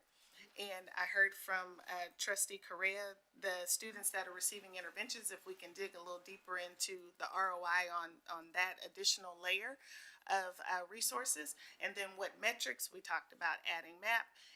And the big question is, we're having those discussions with just about everything as far as ROI, but what other programs would you all like to see us formally bring forward to the board with this analysis and this ROI discussion? I got one on that. So, like, sort of the second piece to this sort of analysis, when I was getting training on this, they talked about including the ROI analysis in the negotiation of contracts with vendors in terms of them having some skin in the game about our outcomes and incentivizing them to provide whatever professional support our people need for our students to be successful, because that's how they make their money. And when we don't get the outcomes, they take something of a financial hit too. And there's apparently a way, and I don't see Phil Ellison here, yeah, that to negotiate that into the contracts when we're signing up Amplify or Carnegie. And so I'd like to definitely see that happen. We've actually had a lot of discussions, and there are several districts that are already doing that. And so we've talked about, yes, putting this expected outcome here, and if we're not reaching it and we're keeping our part of the bargain, right? We are implementing with Fidelity, we're doing that. Yes, that not only are we able to end the contract, but the funds come back to us. So yeah, how much skin is in the game for them? I think we just talked to one. You want to go ahead and? Well, Mrs. Westbrooks teed it up, and yes, ma'am, Superintendent. We are starting this process, and we're taking it very seriously. One of our, Ms. Westbrooks alluded that we just negotiated a contract with a service provider that's going to be providing additional supports to some of our Tier 3 schools. And in that contract, it specifically states for ROI that if their guaranteed process and system for supporting our schools does not yield significant academic gains, then they will provide another year of service for free. And so now on the front end, like, we have to be serious about what we expect for our kids, especially holding all of our service providers accountable for the service that they guarantee to provide to our students. I just want to say thank you for bringing this to us. I know several of us have been asking for this. I know I've been asking for this. I sound like the town crier. It was one of our, Trustee McDaniel and I, one of our first conversations that we kind of kept up with when we first got on here was, where's the ROI? Like, how do we get to that point? So thank you for getting us here. To answer your questions, Ms. Westbrook, you kind of answered some of them. One of the questions I had was, how do we define those initial targets? And you kind of answered that on the slide, because really your end number is only as good as the inputs that you're putting in. And so to your point, kind of defining those metrics and figuring out how we're going to get to that end result up front makes it a lot easier to start tracking that. So thank you for bringing that point out. The other piece about other metrics, maybe finding a way to include some of that qualitative data that Ms. McDaniel had mentioned. Maybe teacher engagement of the curriculum. It was one of the things that came out just as a quick thought. And then the other programs that we should evaluate, really, for me, it's anything that's tied directly to the budget, which I know that's a very broad description. But some of those big drivers of cost, really. The other piece is even looking at ROI for our schools, like the schools as a whole. Are they meeting the need? You know, those are gonna be some of the discussions I'm sure we're gonna have soon, so. The only other thing that I would ask maybe is, actually, I did have another question. So, in looking at the ROI data, trying to get to my note. We're looking at this and we're expanding it out over the next 1 to 5 years, you know, whatever our timeline is. Are we including, or can we make sure that we include some sort of threshold bumpers in there? You know, in the timing of what's expected versus the actual, you know, how many days, how many years are we gonna look at this? And the reason I ask that is because you're gonna have short-term projects and goals, and then you're gonna have the long-term projects and goals. And so for those short-term goals, how are we incorporating the ROI to make sure that if for whatever reason it's not working out in the next month, 2 months, 6 months, that we have a way that we can pivot and say, okay, this isn't working now, you know, how can we make that change rather than looking back? Some of that is that progress monitoring that Dr. Hinojosa was mentioning. So I understand what you're saying, the cadence of when we'll review the short term and see what it looks like on the long horizon. Okay, thank you. So, one of the things that I'd like to see is that we look at it for more than just meats. In other categories and not just with meats, other level. We need to look at it, maybe those that are just meats, this may be their outcome, but if we look at those that have exceeded or did not meet, then we may see something different. So I would really like to look at the data from a broader perspective of all of how STARS rank in our students. That would be one of the things I think would give us another key into the success of it. Because we don't know, maybe it's working for one set of kids and not for the other. The other thing I was thinking about is when we talked about setting a cap, when you talk about the different programs, to Trustee Correa's point, anything that's impacting the budget, that is broad. Do we set a $2 million investment or 2.5? Do we look at, you know, a threshold dollar-wise in comparing to programs, and that can kind of limit what we're asking as opposed to kind of just throwing a lot of water that way, because that's a broad ask. And so I don't know, you know, what is our range of spending around programs, and where would be maybe the medium or just below that we may want to set. I would say as we're starting out, maybe around $100,000, because Okay. you can have some things that $100,000 compared to the 16 million you just saw, it could still, like ABL cost about $150,000, but the impact is wide. So I think the dollar threshold, but also putting some other factors in there Right. that speaks to the impact, the potential impact as well. So I would like to start with 100,000, and then maybe we'll push that up over the next year or so once we realize that might be too low. Yes, Okay. but we'll start there. I'm happy with that. Okay, that's a good starting point. Because we have just so many programs that, you know, I think it's too many. And I don't think they're all adding value. I don't think they're all being used. And I think in this budget environment that we're in now, we really need to be looking at what do we really need, what's really working. You know, I think when I went to school, we didn't have all these different programs. And I think we've gotten program heavy in the district, and that cost is impacting our budget. I know on the elementary side, we've kind of narrowed it down. We've narrowed our focus to the ones that we spoke about today. Originally, I say the last 2 years, we did have a lot. But on the elementary side, we are cutting back and seeing what's truly giving out value and making sure not only for value for our scores, but just value for the kids. Because I remember when I first went to elementary, one of my kids was like, we doing progress learning. I'm tired of you progress learning me. But I said, well, something else is coming, you know. So our kids are very vocal. When y'all ask us, are they having a voice? They have a voice. Trustee Correa said, just ask them. Just ask them. So we have been asking them and getting their input and seeing if they're engaged. And so, you know, they're at the point now. They'll tell us, I don't want to do progress learning. I'm tired of that. So, you know, the programs we have now in elementary are working. Like I said, I went from an F to a C to projected to be a B for this year. So, well, last year I was projected to be a B. This year I'm gonna be projected to be an A. I'm claiming it. Yeah, sure.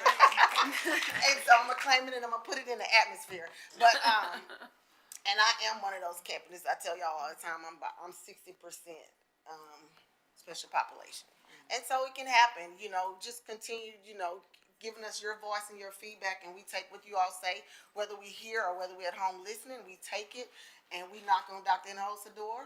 Or we'll text and say, this is what we need, this is what we want, this is what we need right now. Or we'll go to Dr. Quare and say, this is what we need right now. You know, we do him a little bit more forceful. You know, we're graceful with Dr. H. But I just want you to know, we appreciate your voices and just saying, go to the kids and ask them. Thank you. We appreciate that. And then I keep saying the budget environment that we are in, we can't be spending money on things that aren't working. And quite frankly, learning happens in that classroom between the teacher and that child. And we just need to make sure they have what they need for that child. Absolutely. And that we don't have a bunch of programs that aren't benefiting anyone. Trustee McDaniel's lights on. Oh, and that was it, student voice. So, All right. As a follow-up, do we need to consider, well, one question, Ms. Westbrooks, how do you feel about this? This is gonna be your kind of wheelhouse, your baby. Oh, I love it. Yeah. Good. I do. I love it. And I think my team, they know already now because we're slowly getting to the point where they're like, I'm going to tell you what the ROI is before you ask. And I like that part of it. Yes. And it's going deeper than just the big dollars. I don't know if Dr. Gonzalez is still here, but even when we were talking about our program where we're bringing students in and it's a great program, but we also had the conversation about what's the ROI on the program? How are we going to measure the effectiveness of that? So we're taking that discussion deep and wide, which I think is amazing. And I want to just commend Ann Westbrooks because I asked for ROI data in 2011 and 2012. And you provided spreadsheets for me back then on what our ROI is. So this isn't just something you started. This is data that she provided to the board 10 years ago plus. And so I'm glad to see you still love it.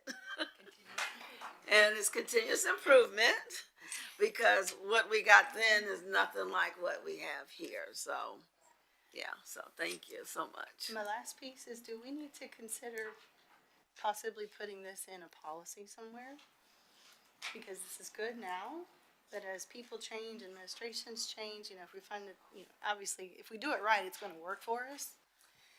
And that's one of the reasons I left governance as a standing committee. So, just something to think about. I think it is something to think about and something that maybe we can ask governance to look into. I think McDaniel's and Dr. Jensen. She's the chair, but can you all kind of?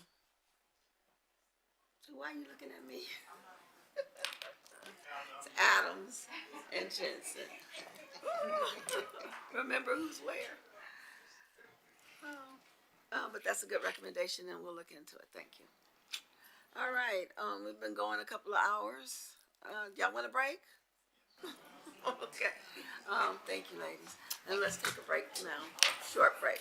Okay.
Oh, no.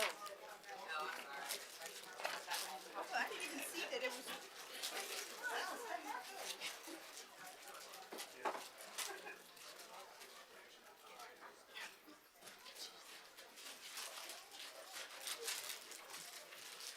Okay, we're gonna go ahead and reconvene the meeting.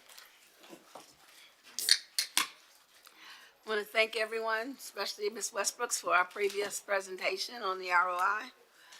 For our next item, I'd like to recognize our Chief of Human Resources, Dr. Terrell King. Good evening, President Durant, trustees, Dr. Hinosa, senior leadership team, and guests. I believe before I bring up Ms. Pearl Ivory, Dr. Hinojosa and Ms. McDaniel have a piece to share from the Equity Committee.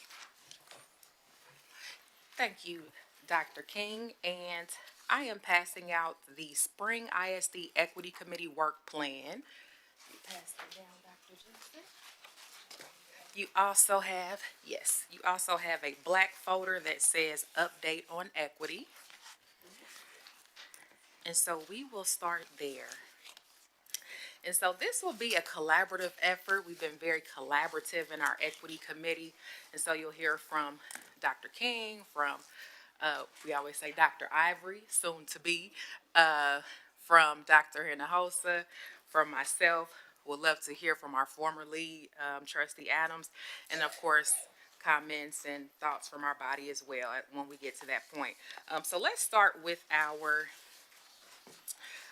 the document that says our equity work from that black folder, the blue presentation that's up on the screen. And so I'll get us started and just talk about our background, and then Dr. Hinojosa will move into our timeline. There's several pieces of work that have come out of the equity work that actually began before I even joined our wonderful spring team.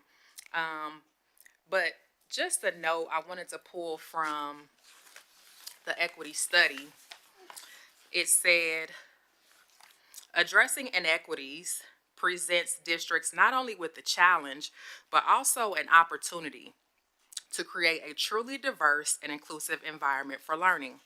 These systemic problems require systemic solutions.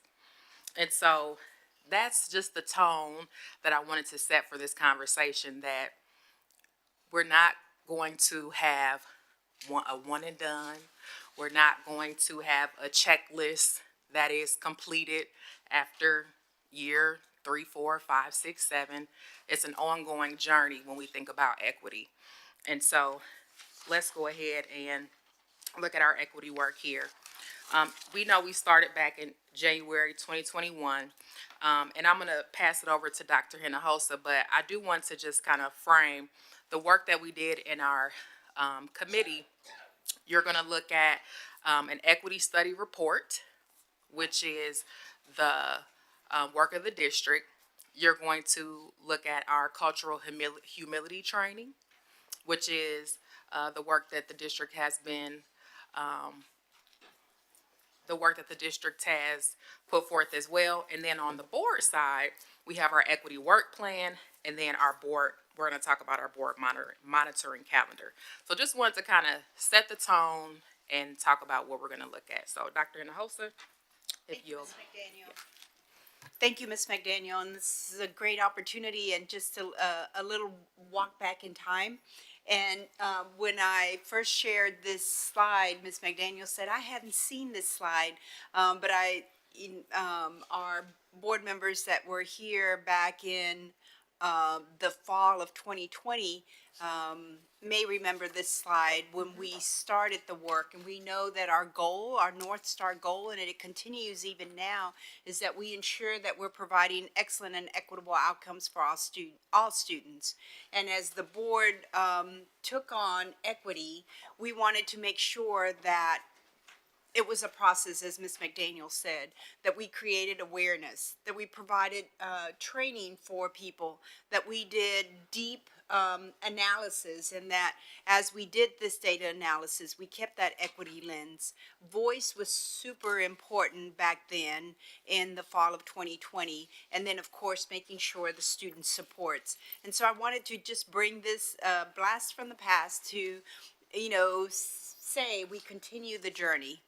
Our timeline, and it is, it looks really busy, but did want to just highlight a few of the items as we go through each section of the work.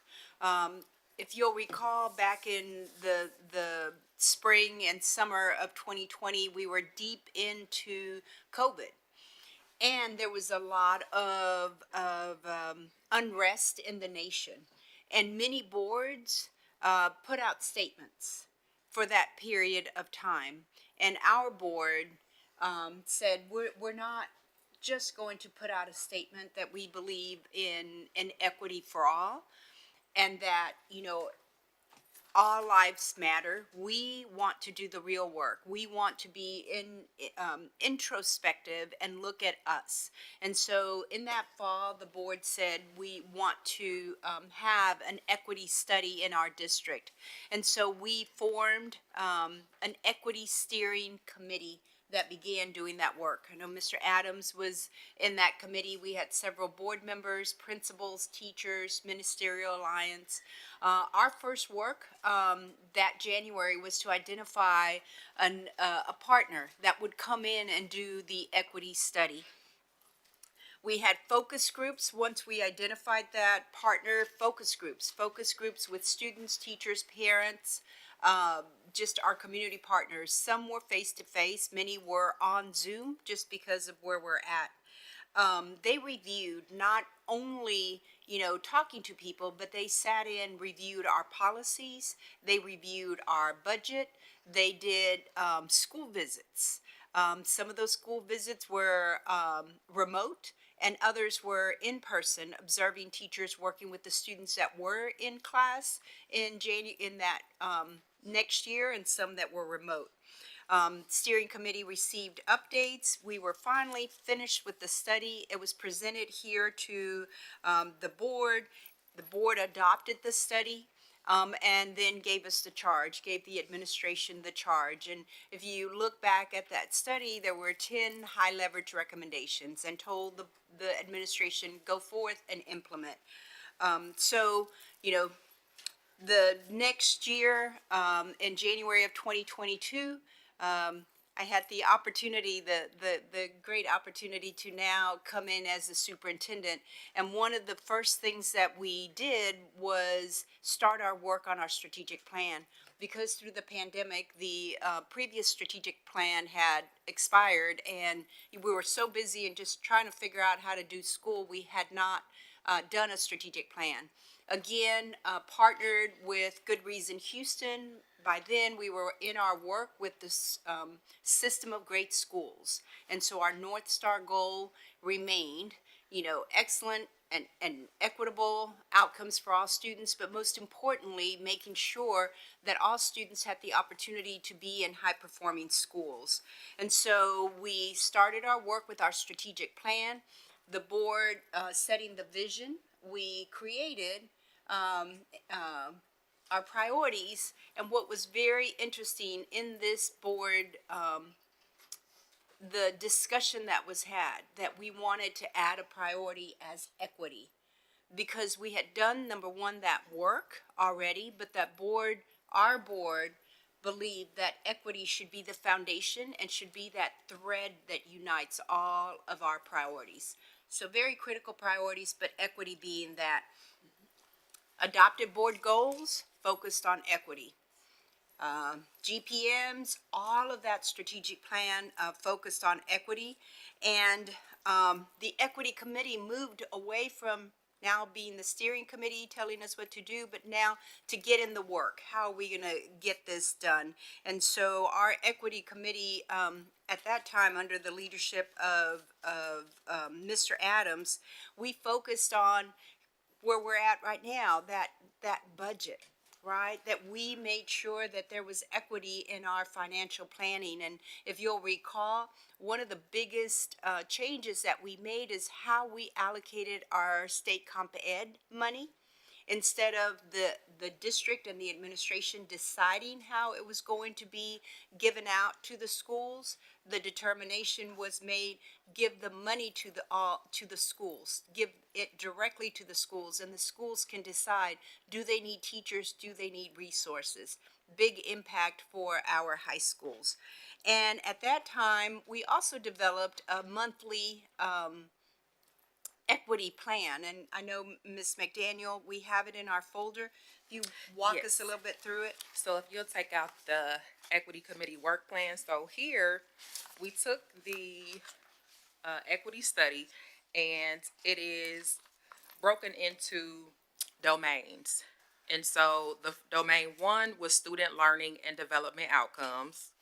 Equity domain 2 was leadership, management, and accountability. And this is how Cambridge Education broke the study down. And domain 4 was engagement of families and the community. And so working with school board partners, policy coach, we developed a calendar. And so essentially we took this and month by month, that is what our focuses were, along with starting to look at what are agenda items that we can focus on. So if you take a look column by column, so you see the meeting on the left side, it has the month, the equity domains there.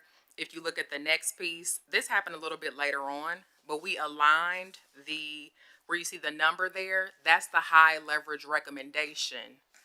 If you see, you have the right, I see some faces. I feel like there's a number 8. You have the right one? Okay. Yeah, like there's a number 8. So if you look at the very last page, all of the high leverage recommendations are listed out there on page 3 so that you can line them up. So for example, number 8 is supporting students with disabilities and EB, emerging bilingual students. So we basically aligned those equity domains with the 10 high leverage recommendations that they gave us. So every month we're looking at each domain and identifying which topic we're focusing on. So that's pretty much what our meetings were hitting on. And we brought in someone from the district who could talk to us about that topic. So for example, when we got to the engagement of families in the communities, we had Ms. Trina Carroll to come in and talk to us about how are we engaging our families, how are we looking at our parent survey results, all the things that are on the agenda items. That is how we're making sure that we're being equitable. Those are the types of questions that we were asking.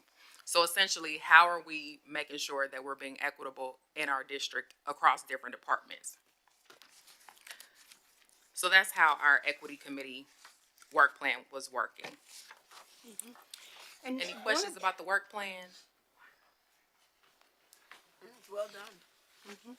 And one of the things that we did at this time also was to make sure that we, as we were looking at each one of the high leverage recommendations here, that they were in the strategic plan. These 10 high leverage recommendations are embedded in every one of our, in the priorities of the strategic plan because of what you asked us to do, to make sure that equity flowed through. So as you, and we'll talk a little bit more about each one of the priorities and giving you an update, that each priority is embedded in the strategic plan, highlighted as an equity high leverage recommendation, and then being monitored on a monthly basis. And then of course at the end of the year we'll have the data. This helped us as a small committee to look at it, but I want the board to know, and then everyone that is with us today, that these strategies are embedded in our strategic plan, and it is part of our daily work. It's part of the daily operations that we do as a district. And so then that moves us fast forward to now this year. And this year in January, or last year, I guess, January of 2024 through December, we did have some changes in our committee as far as our board members and then administration that was there. I think one of the pieces that we started last year was back in March. We provided the board our first specific equity study update.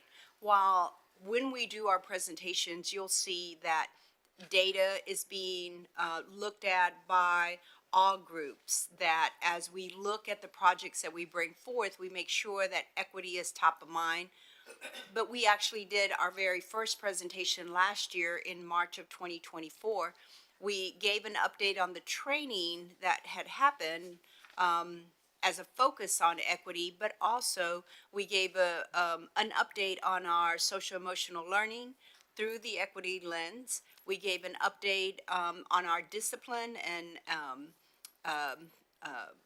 implementation with an equity lens. And so that kicked off our presentations moving forward to ensure that we were pointing out where we were taking the equity recommendations and implementing. We did, as a committee, do a study group on, or a book study on street data. I know Ms. McDaniel, Ms. Correa, we did that. I don't know if you all want to talk a little bit about that. But I think street data gave us a different lens, and I think you heard questions of our Master Lead principals. With that book study, it talks about not only looking at quantitative data, the numbers, but also qualitative, and really pushing to hear student voice and teacher voice in all that we do. And so then we moved into a work plan, and you'll have that in your folder also, trying to then show the alignment. The equity work plan has the different headers on there, and it was the committee's effort to now align the high leverage recommendations, making sure that they were all in our strategic plan, and then creating long-term expected outcomes, and then making sure that everyone knew who the owners were, who was working on this, and then how were we going to make sure that we were measuring this. And it took us a while. I think we finally kind of solidified this, but it is like the campus improvement plan, a working document that we can always go back and tweak. But this gave us now very concrete guidance as to which departments are working on this, who's responsible for implementing this, who's monitoring this, and what is the expected outcomes. And that kind of gets us to now the last part, wanting to make sure that we were able to show how equity is being implemented district-wide, that it is not an afterthought, that it is not, oh, now we need to do this, but it is embedded in who we are, equity being the center. And so kind of this graphic helping, kind of understand what is the driver. The driver for us in Spring ISD is ensuring equitable, excellent outcomes for all. So we've taken those high leverage recommendations that was given to us back in 2021. They've been embedded into our strategic plan as the board asked for us to do, with equity being the center point. The central office administration, we've created KPIs or ongoing measures along the way. We meet on a monthly basis. We have what is called the SPOC committee. That it's a strategic plan, operating committee, right? Oversight committee, I'm sorry. And we meet every month to make sure we're making progress. And then also you heard Ms. Parker talk about the campus improvement plan. We're making sure that it's also on their campus improvement plans, and those campus improvement plans at every campus is posted. Like, you go to the school and the campus improvement plan is right there. It's not something that's hidden. It's right there up front and center. and we are looking at all student groups. We're all making sure that there are strategies as it relates to social emotional learning, as it relates to implementing the discipline consequences, that all that is done through an equity study. So kind of hoping to paint the picture of how we're making sure it's happening district-wide and that it's part of the work that we do and not an add-on or something on the side, but what we do every day. So I think something that's important in terms of the board, outputs, I'm thinking of the board monitoring calendar.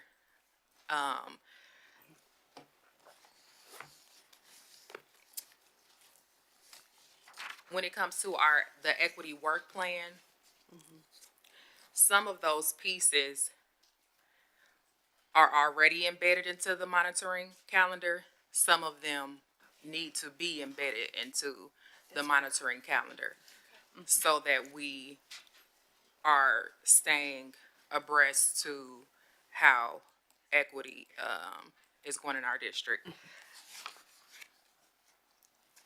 I would love to hear y'all's thoughts. So, you know, I got lots of thoughts. So I can remember the first time the word came up when Dr. Watson was still here, and people didn't really know what it was.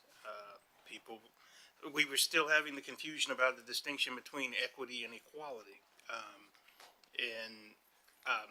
Like sort of a goal that I think we've achieved is really made it part of the lexicon in Spring ISD. It's something that everybody knows what it is.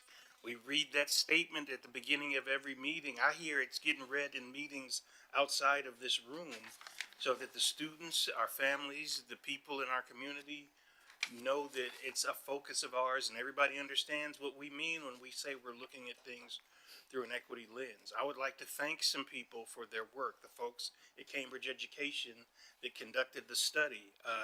Dr. Marie Mendoza, who did a lot of the work with our professional development people in establishing things like, you know, cultural understanding and cultural humility, in a time when like the state was kind of hostile towards the idea of equity. And we were able to do that and bring those skills to our teachers for the benefit of our kids. I'd like to thank all but the dissertation, I believe, Pearl Ivory, for the work she has been doing since I stepped off the committee. This work doesn't ever get completed, in my opinion. Right. It's a fundamental thing of something that we have to do every day for our kids, because our kids are coming every day and they're coming in all different shapes and sizes and abilities, and we are here to meet their needs. And so we have to always be thinking about equity. And so thank you for your service on the committee. I know it's tiring work, but it is work that we need to do.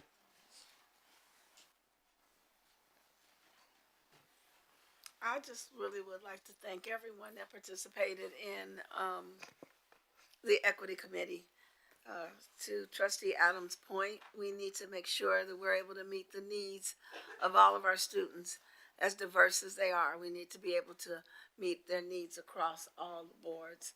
I want to thank the committee specifically for this work plan. It's detailed, it aligns with our domains, and it makes it clear on how we can continue to embed it in the work.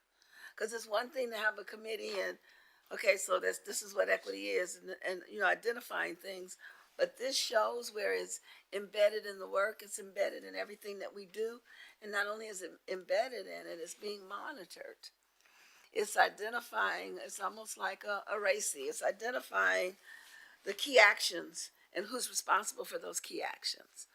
And by identifying that specific individual that's responsible, then it helps it continue to flow and it becomes a part of what we do, not just something that we talk about. So I think this is extremely well done, Trustee McDaniels. I'd just like to say thank you. And like Trustee Adams said, thank you for your leadership. You were the lead prior to myself. Dr. Parasol, Dr. King, soon to be Dr. Ivory, Dr. Hinojosa, Dr. Jeremy Binkley. Yes, Jeremy. Dr. Ivory, do you have any comments? Because you did a lot of work with this. Or are you good back there? Well, she's going to be coming up. Towards Okay, the- all right. So I won't Yes. put her on the spot. Gotta Okay. talk about. I just know she's done a lot of work with this committee, and we would like her an opportunity to speak to it if she'd like to. Any other questions? Trustee McDaniels, any other additional comments? I believe you all are going through the cultural humility piece. Is there? Okay. Yes, once All right, this piece keep was going. done. Okay, so I want to now introduce Ms. Pearl Ivory, our Director of Organizational Culture, who's going to come to now give us an update on our cultural humility training series and on the the district's. Last year at this time we provided an update on the 10 high leverage strategies where we all were, and now this is our annual update on the progress that has been made since last year's update. So I'll turn it over to the soon-to-be Dr. Pearl Ivory.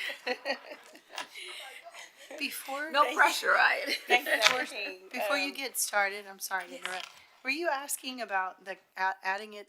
You were asking the question about adding some additional pieces to the board calendar. Yeah, we're gonna do that. Okay, so we'll come back to that. then. Yes. Okay. Yes. That is the next step. Good evening, President Durant, Board of Trustees, Dr. Hinojosa, and senior leadership team.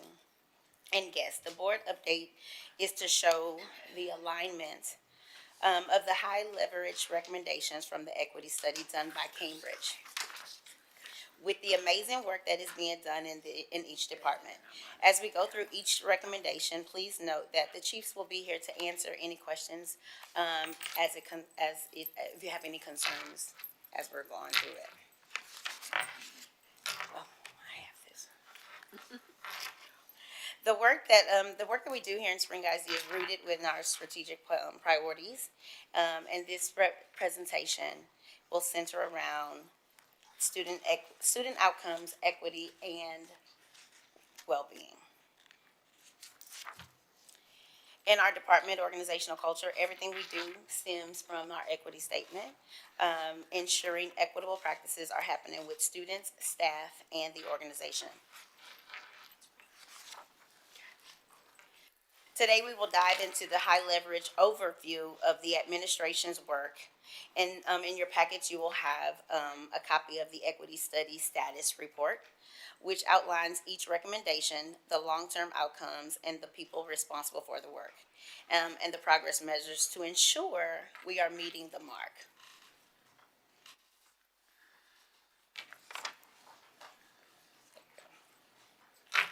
Based on the recommendations from the equity study as a foundation for every employee in our organization, the department continues to give our mandatory cultural competence levels 1, 2, and 3 professional learning. Every new employee that comes into the district receives the level 1 training via the Vector Solutions. And last year, with the Vector Solutions, we had to actually assign about 4,000 employees the videos. And so of that, we have about 2,500 that have completed that process. We're still working on getting everyone to finish level 1 so that they can move on to levels 2 and level 3.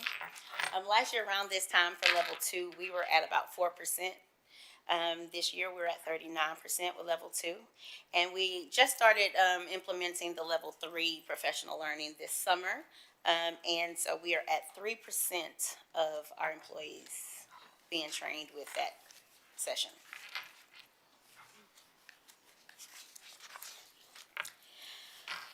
Recommendation 1 says to create a pre-K-12 social emotional learning curriculum that is consistent across the schools.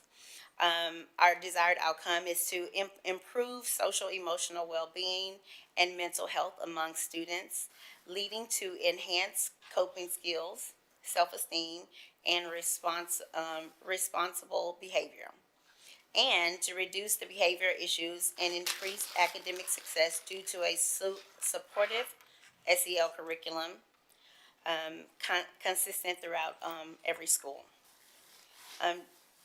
Dr. Collins mentioned a few months ago that we do have our SEL curriculum in place, Quaver and Seven Mindsets. And campus counselors are ensuring that the lessons are happening as they are doing walkthroughs throughout every campus.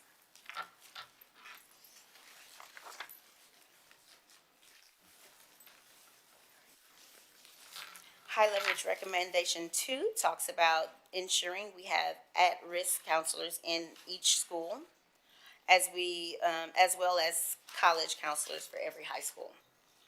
Our desired outcomes is to enhance support for at-risk students, through access to counselors, promoting mental health, academic success, and post-secondary opportunities, as well as reduction in dropout rates, improved graduation rates, and increased college and career readiness. We know that every campus does not have an at-risk counselor. However, efforts have been implemented to ensure the needs of our students are being met.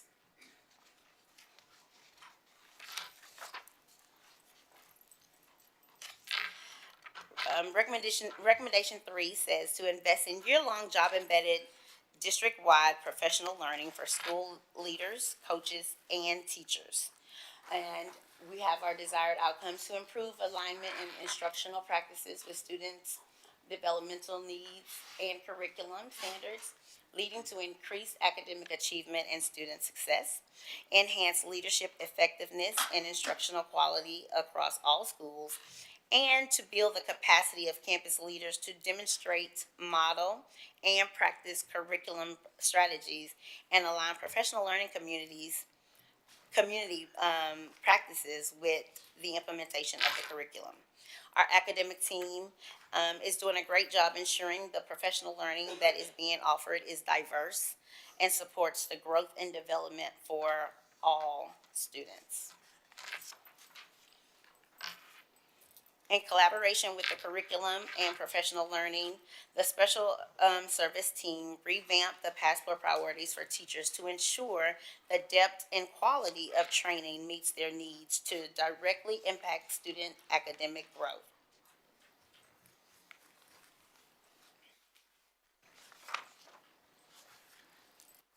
Our recommendation 4 says to deliver professional development to instructional leaders on rigor, expectations, and instructional strategies.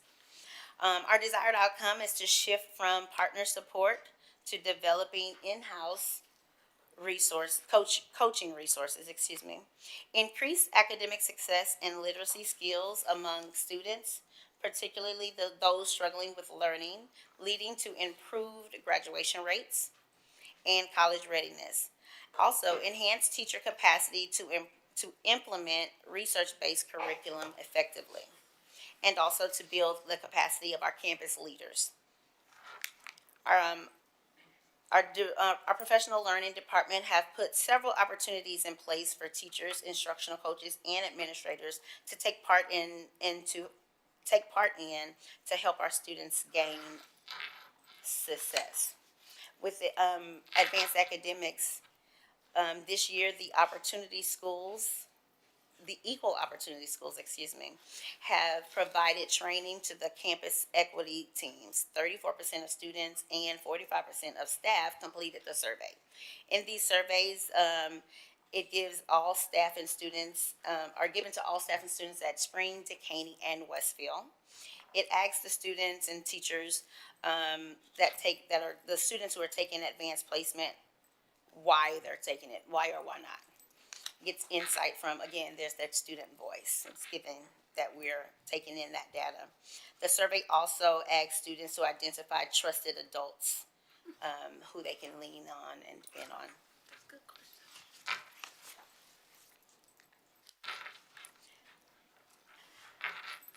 Recommendation 5 says to conduct culturally relevant professional development with school leaders and teachers. Also to review the discipline code and revise the ladder of referral to include restorative practices prior to suspension. Our department is ensuring, well, let me read the desired outcomes, my bad.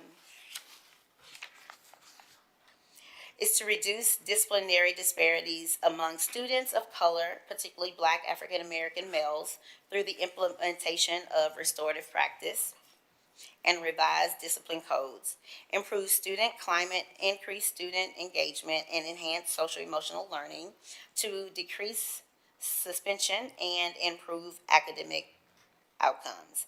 And cultural competence level 1 and cultural humility level 2 and level 3 are developed to evoke positive change as it aligns to Spring Independent School District Equity Statement. Our department is ensuring that all staff in our organization goes through our 3-part series. And based on the surveys taken from each session, the data clearly reveals that the professional learning sessions are welcomed, needed, and necessary for all staff.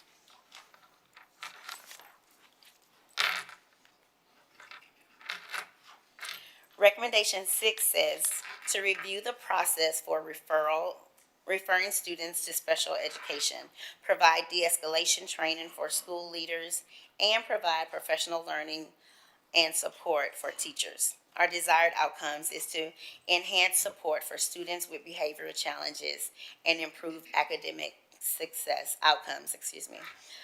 Reduce overrepresentation of Black African American males in special education through proactive interventions, de-escalation training, and support for teachers addressing the root causes of student misbehavior. Through collaborative efforts of the Department of Legal, Student Affairs, Special Education, Research, Assessment, and Accountability, a discipline law review in school training conducted by Rebecca Bailey and David Hodges has been scheduled to deliver an interactive review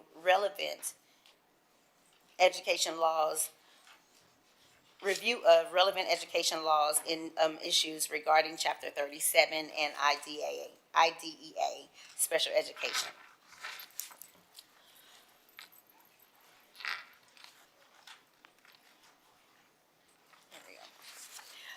The process for referring students to be evaluated for special education was reviewed and revamped. The RTI and student support specialists worked together to design a clear workflow when requests for evaluating students for special education. This workflow involves the SSS, who facilitates a pre-referral decision point meeting with applicable stakeholders to determine if the students will move forward with gaining consent for evaluating the student or if there are other recommendations for support.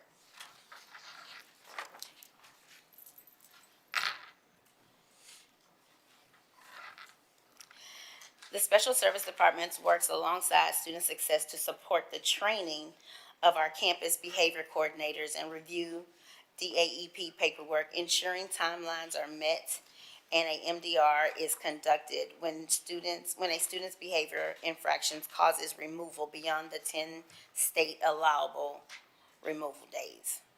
And this is for students eligible for special education. And these are just some supports.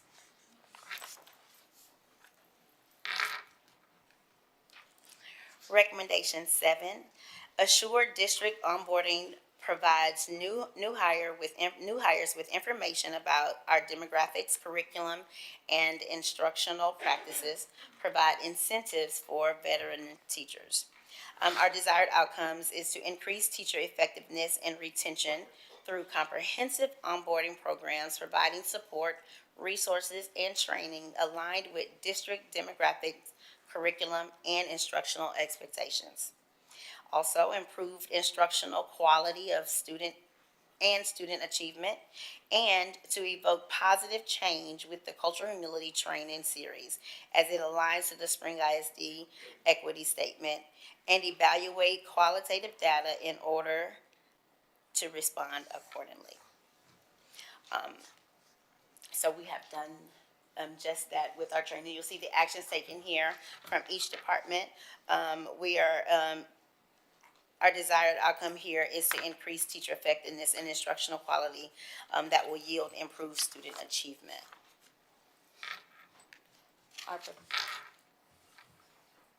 here we go. It's some more actions taken from our professional learning department. Adjustments were made within the department to ensure that all new team members entering Spring ISD are fully aware of the expectations related to both students' developmental needs and the curriculum.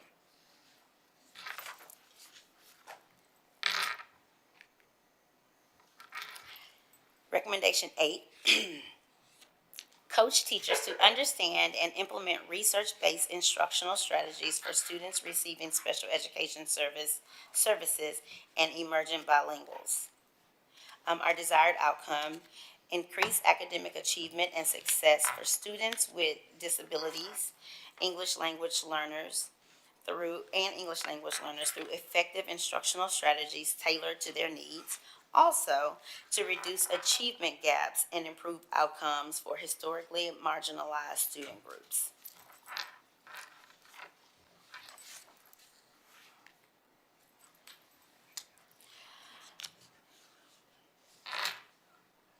The Special Service Department coach teachers to understand and implement research-based instructional strategies for students receiving special education services. They have built robust professional learning opportunities. These offerings are designed to build capacity among our campus administrators, teachers, and paraprofessionals. And this is all of their trainings.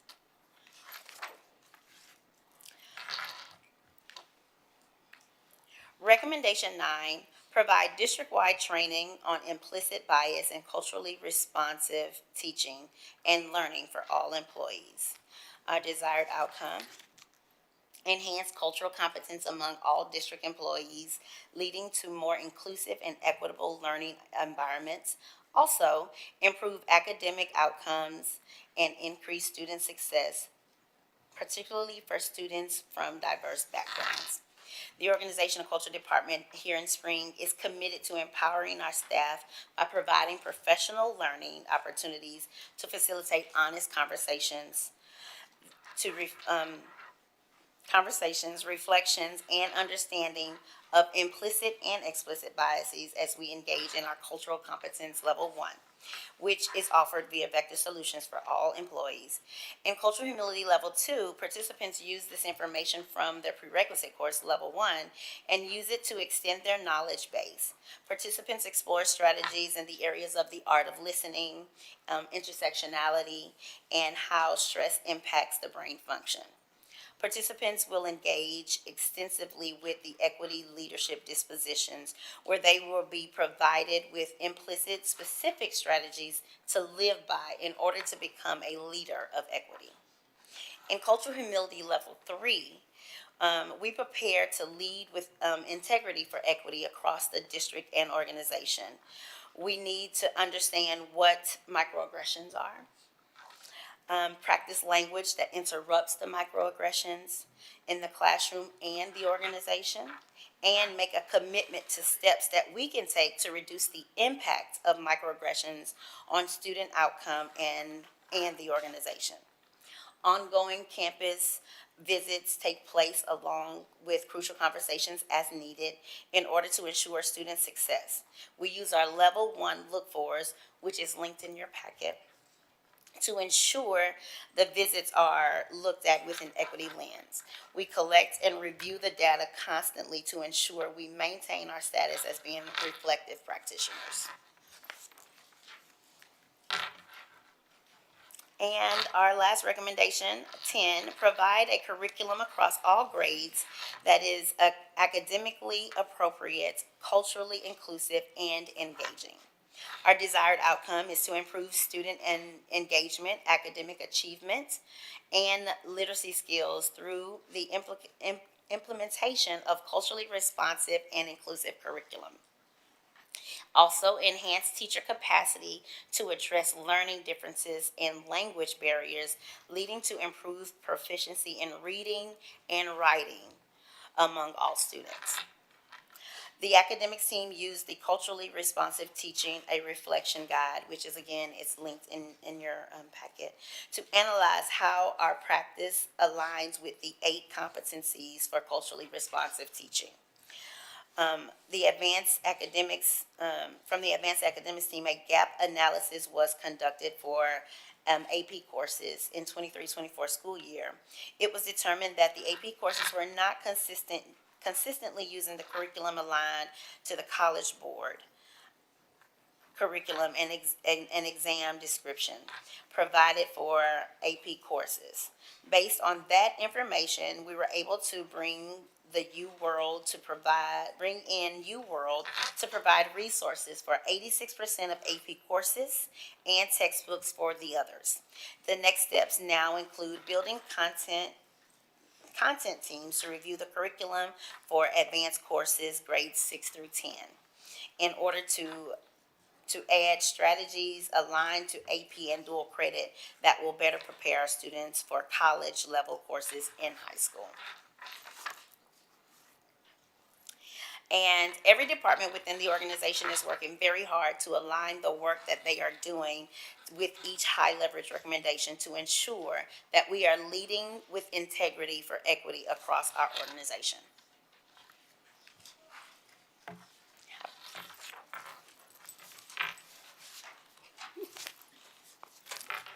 Thank you, soon to be Dr. Pearl, for that information. Any comments, questions? Just that I heard over the course of you working your way through there, several examples of continuous improvement. I'm gonna say that until people are sick of hearing me. Looking at what we do, evaluating it, critically self-reflecting on it, and then doing something different is really good to see, especially as it relates to the work with equity. But as a system, that's a thing that I'm trying to push for, that we're doing that. And so, thank you for your work. I really appreciate it. Okay, thank you so much. Thank you. Trustee McDaniel, did you have any additional wrap-up comments? Are you good? Okay, just fantastic. Great work, everybody. Thank you, Dr. King. For our next item, I'd like to recognize our Chief of District Operations, Mark Miranda.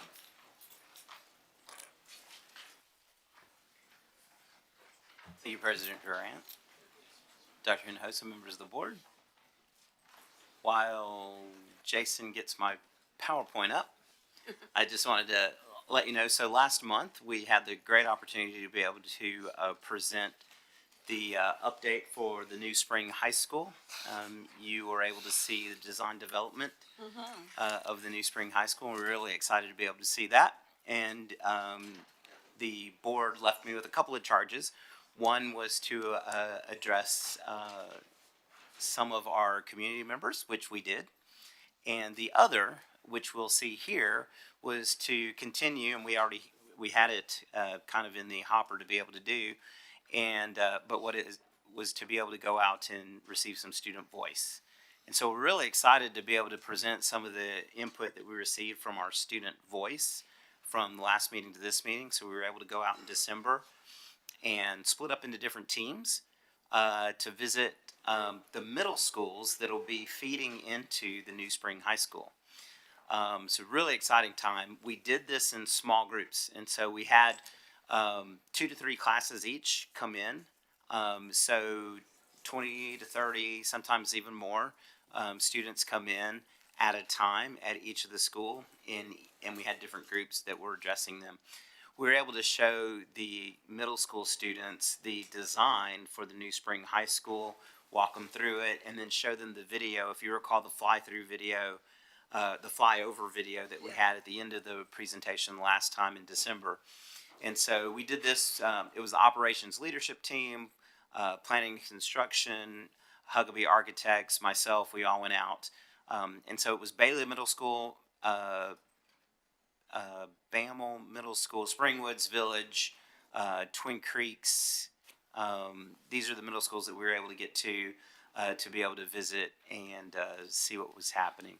We went and asked them a few questions. So we showed them the PowerPoint, the video, And I can tell you for me, for example, it was Twin Creeks actually that I went to. The students cheered when they saw the video. So it's really exciting to be able to see that. I was able to present myself to 8th graders, 7th graders, and 6th graders. So I got the gamut of all of the students to be able to present the PowerPoint to them. So we asked a series of different questions to them after they were able to see the presentation.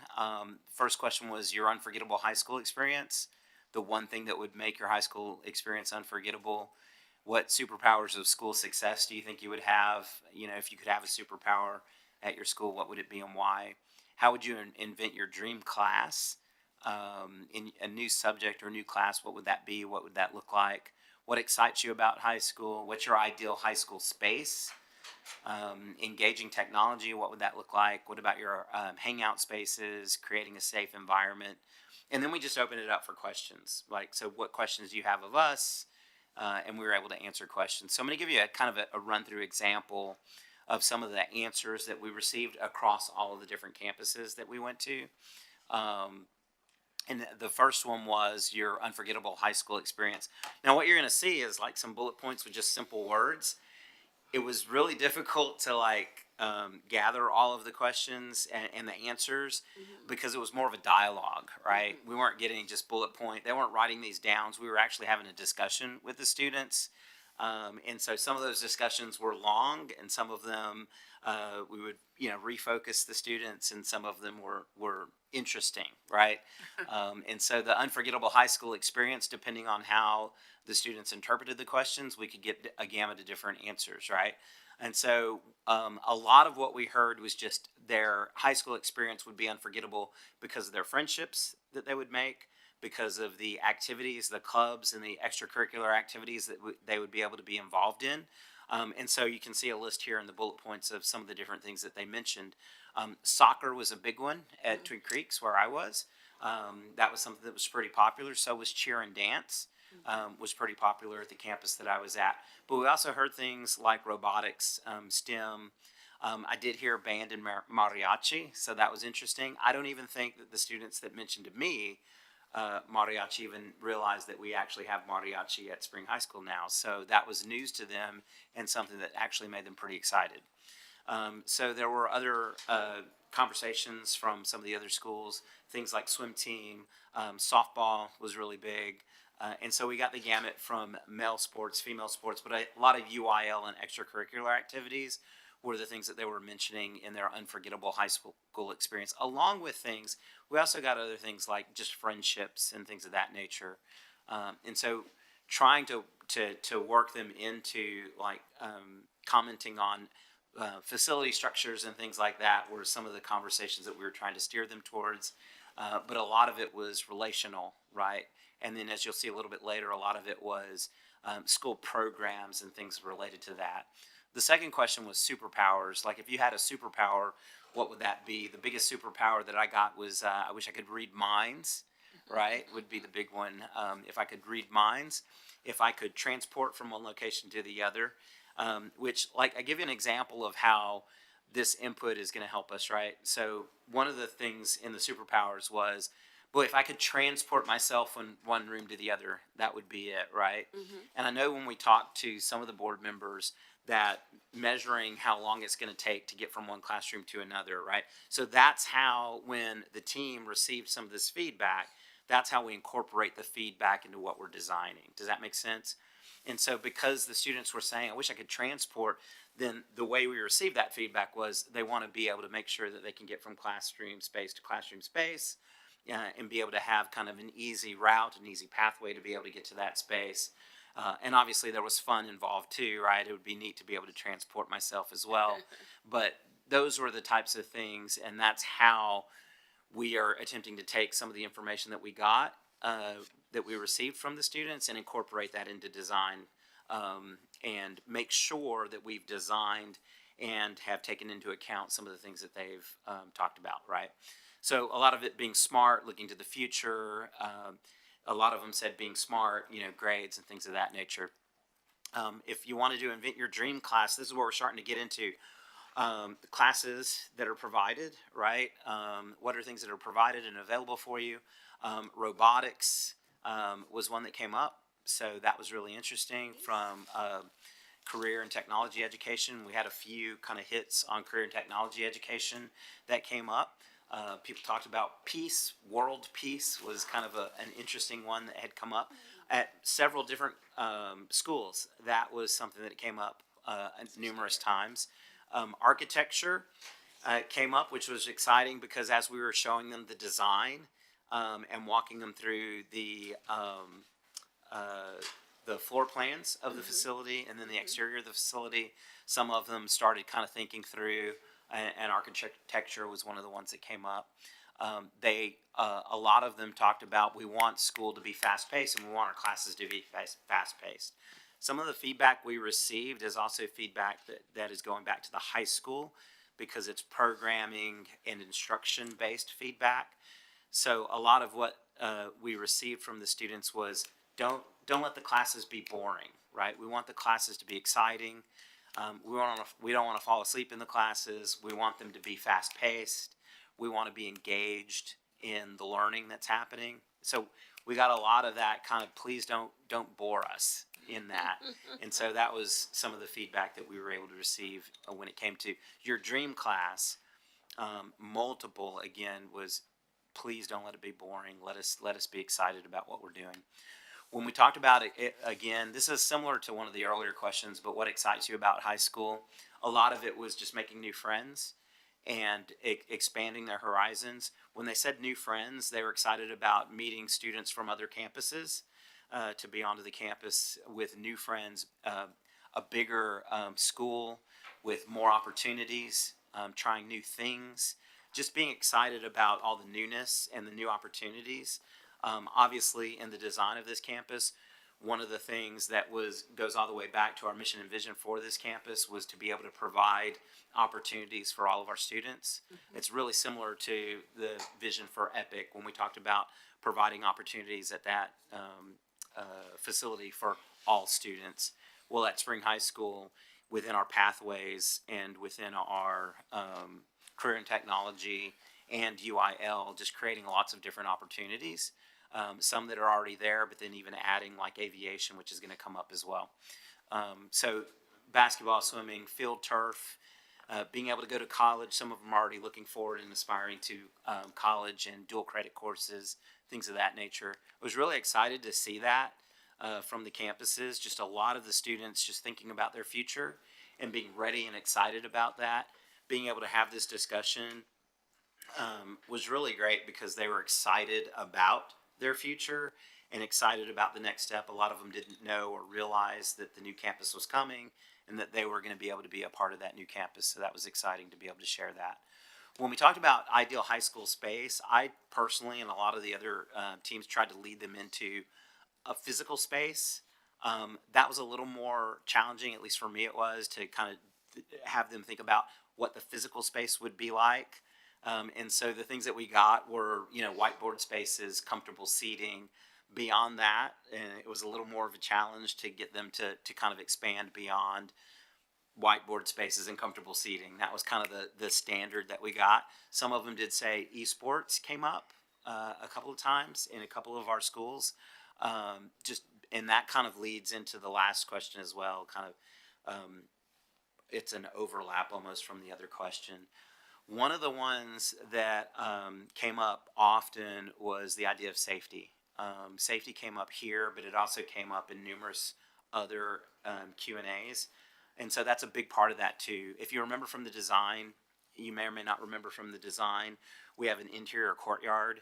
That interior courtyard is just one of the safety features that we're designing in this campus so that when there is a drill, for example, they're not exiting out of the building, where out of the building is a little more vulnerable from outside issues, potentially outside threats. We'll be able to do drills where exiting is into the interior courtyard. That interior courtyard still has the ability to be secure. And so that's just one example of a way that we're able to do that. One of the things that we're doing in the early part of the spring is that our chief, Rodrigue, is getting some new certification in CEPTED, which is environmental design or crime prevention through environmental design. He'll come away with some additional certification in that, and he'll have his page turn with our group too to be able to go through the entire facility layout with that crime prevention through environmental design lens. And he'll be certified here within the next month or so to be able to do that with the updated lens for SEPDED. So we're really excited to be able to see that and add that to this. But a lot of students talked about safety from that standpoint.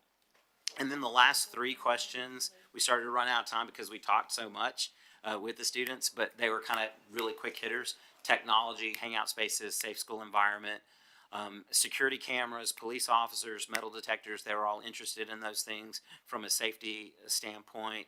And then technology, they talked about virtual reality, computer drafting, having a student cafe. That courtyard was something that was interesting to them.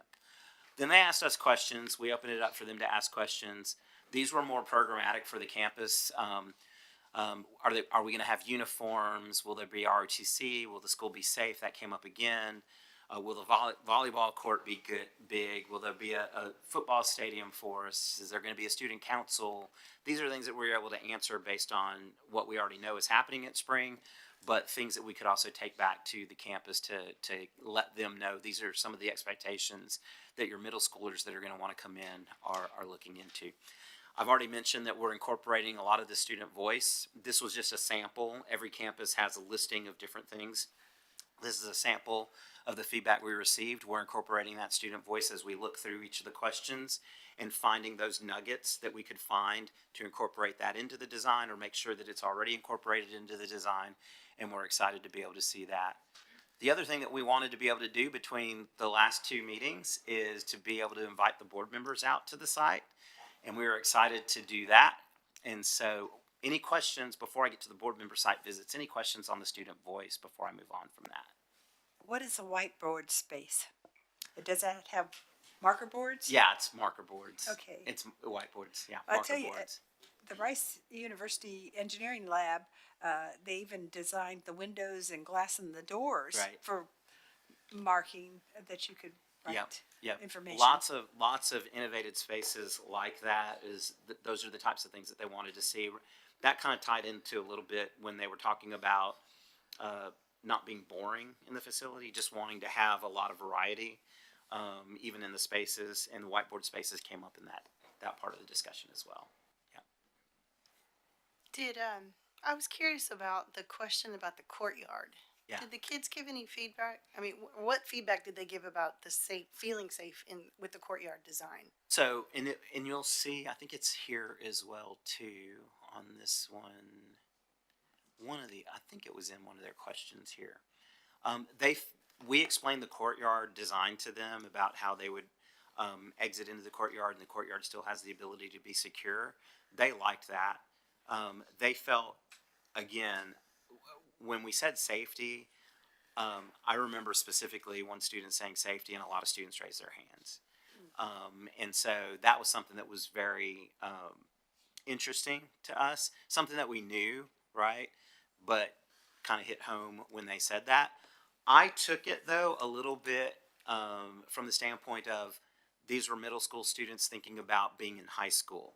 So one of the things that I also took it into and was able to share with them is the difference between they would first be, well, the students that would first go in as ninth graders would go into a ninth grade campus and have that separation between ninth grade and senior high campus. And that's something that was appealing. You know, that would be for younger students as this is built and open, but that understanding that there would be a transition for ninth graders was appealing to them, and them understanding that was good. When they said safety, I felt like they were thinking there's older kids there. And they were, because I was talking to middle school kids, I think that was part of the safety conversation that they were thinking. So, I just wanted to share the last thing. We were able to have board member site visits. Here's just a few of the photos we had actually two site visits, one with one group of principals that got photos, but the second group of principals got a video. So we want to cue up the video. Mike, if you could cue the video up for us. It's just a short video to share on what we were doing out at the site. I think you guys will enjoy it.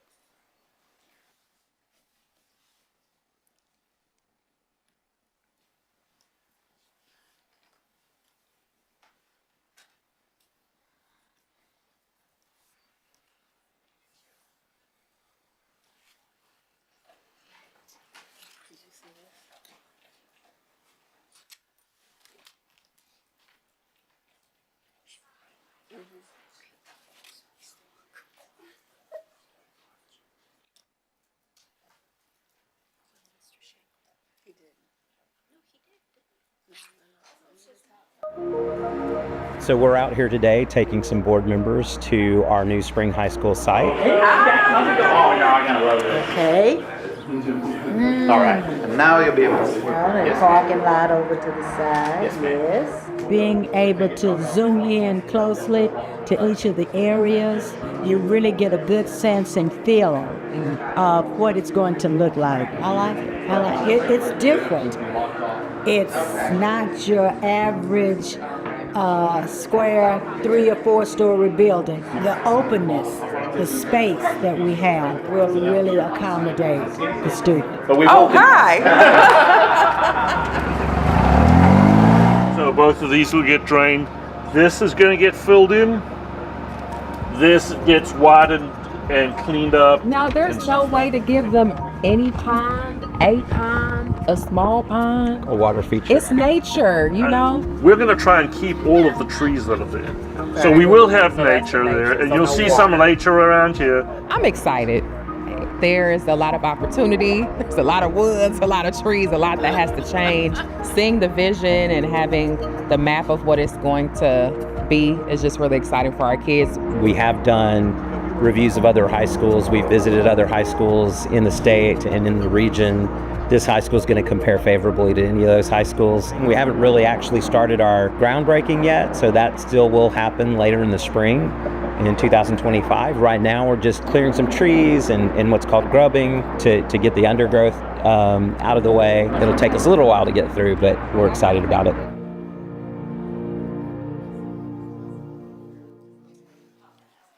Yeah, when Trustee Adams and Dr. Jensen and I went, there were alligators, an alligator in one of those ponds.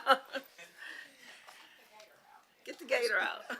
So we are very excited about it, and we would love to answer any other questions. And other than that, we would love to be able to receive board approval on our design development if you guys are in agreement. I really was interested in the student responses. That was very exciting that you went and did that. Oh, one other thing that I forgot to mention is we've also received high school student feedback since then. But we did it this week, so we weren't able to get it on the PowerPoint, but 25 to 30 engineering students at Spring High School were able to get engaged in the project with the design team. Very excited. Lots of great feedback from that. We also had a survey that we conducted. We just received the results back. That was on the website for about a month. And so both campus and we did get some community feedback on that survey. Generally speaking, a lot of the same things that we've already had, but it's kind of reinforcing some of the things that we knew. And so we're excited about that. I just want to say thank you for incorporating the student voice. It's a big deal. Yeah. And hopefully, we were able to see the value that the kids' voice provides. My comment is not necessarily directed to this project, but as I was, kind of like Dr. Jensen was saying, as I was looking at the responses from the middle school kids, and we're talking about we're losing kids at middle school, this kind of just gives you an outline of maybe some things we need to look at for making changes in middle school. They want to feel safe. They want participation in the clubs. They want the relational, aspects, and they don't want to be bored.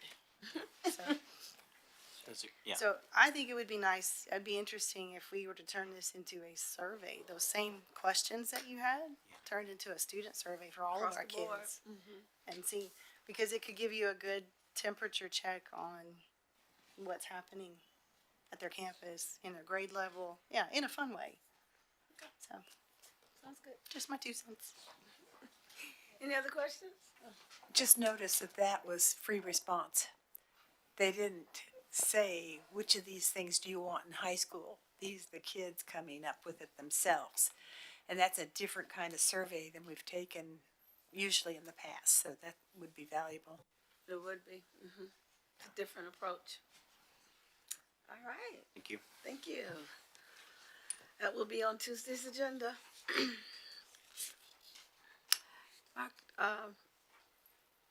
Mark Miranda, you can continue with your next item. Almost forgot, I do have another item. So I'm on page 105, and we have, this is the request for proposal for construction manager at risk for Congresswoman Sheila Jackson Lee's Family and Community Engagement Center. So just to give you a little bit of an update, because it's been a little while since we've had one of these, just a little while. The Family and Community Engagement, the Sheila Jackson Lee Family and Community Engagement Center, has an architect. We selected an architect back a few months ago, and the architect for that project is Smith & Company. So that is the architect for the Sheila Jackson Lee Family and Community Engagement Center. This RFP is actually for the contractor, and this is the CM at risk, the construction manager at risk contractor. The construction manager at risk contractor will actually work hand in hand with the architect while the architect is working with the stakeholders to be able to design the project. And it's good to be able, especially on a project like this, just a little briefly, to be able to get the construction manager at risk on board, because especially like on a reno and kind of refacing this project, the contractor can come in and tell us, okay, what's designable, what's not designable from a construction standpoint, and they actually, the CM at risk contractor will work side by side with the architect while the architect is designing. And so that's the benefit of having a construction manager at risk on this project. Like, for example, with this project, one of the things we want to be able to do is reface the building, right, instead of the tin kind of look that it has right now. Just give it a new look, and we need some input from this contractor to give us that next step, and the architect actually needs some of that input while they're designing. And so there's still going to be stakeholder meetings. We're going to get input from them. Smith & Company still leads that whole thing and is still the lead on that design. So this is for the construction manager at risk. Would we normally include a CM at risk on a project of this size? Because of the complexity of the project, this is why we would do that, right? So if this was a simple project to build, we might do it as a CSP, a competitive sealed proposal or something of that nature. Also, this might gives us a jump start because we want to do it as fast as we can. So getting the contractor on board earlier in the project as opposed to waiting until after design is complete helps us jumpstart the project as well. If there's some lead items, long lead items that they need to order, they can order that sooner. So it gives us a little bit more, from a timeline perspective, a little bit of a jumpstart as well. And does it add to the cost of the project? Generally speaking, it can be comparable in cost. Sometimes it's really depending on the project. It really depends on the project. I hate to say yes for sure or no for sure. It's really kind of project by project. Sometimes CSP can be a little bit cheaper, but that timeline's longer. And then sometimes a CSP project can have unexpected costs that you don't know about later on and require change orders and things of that nature. Sometimes it's a wash. So for this particular project, though, did it Very add? much so. The example that I just gave about needing the contractor to give us some input about the siding is a real example that we need right now. And can you remind me our projected timeline for this project? We're still looking, Gary, timeline again. I just want to be. Yeah, we're going to get construction go. We need design as soon as possible. So as soon as we get them on board and having that review is kind of one stick in the ground that we need help with, so that the architect can know the direction on that siding. So that'll be one milestone. once the design is complete, we'll begin work, late spring, early part of the summer, and work through as soon as we can to get as much as we can get done as soon as we can. We want to do it in phases, and so there may be some phases that we'll be able to get done a lot sooner than later, but as soon as possible. Work hard throughout the entire summer to get this done as fast as possible. How quick are we getting that building demolished? It's gonna be, yeah, Such an eyesore. yeah. These guys would be the ones doing it, so as soon as we get them on board and we can get things worked out with the architect, the sooner the better. Okay. We don't have any more questions? Thank you, Mr. Oh, Trustee Adams? I was just looking at the scoring of the respondents to the RFP. Do you have any concerns about the scores? I do not have any concerns about the scores. If you had anything specific. Well, what page are you on, Trustee I'm on Adams? page 107. And so I guess there were multiple phases of evaluation. And just the initial phase, the scores are all under 65. I just wondered if that was any cause for concern, especially when one of them, all of them scored poorly for the safety record of the CMAR. So I just wondered if that's something we might. That's concerning to me. Is there any explanation? On the safety record, so number 5, the 1.5 out of the 5 points. Yeah. Yeah, so. These are out of 100 points, right? Yeah, the overall So score. it's the 1.5 out of 5 on the safety record. Okay. On that line. So my question was about the overall score. That is just citing that as an example. And then I know it's multi-phases, and so they scored a little higher in the second phase. I just wondered if, in your experience. Yeah. So, one thing is these are all smaller contractors, and so these are different contractors than we're used to having bid on some of these projects. It's a smaller project. Right now, we have the overall budget is around $2 million. As we get into it a little bit more and look at scope and discover things, once the contractor is on board, things will work. But right now, I don't have an issue with the scores. The team that vetted it out, I don't know if Gary has any input, if he wanted to bring any input to the table. I'll invite Gary to give us some input. So I do know we have a lot of our smaller firms. I've received comments that how we score makes it difficult for them to compete. So I wonder, is it in the questioning more so than in the scoring?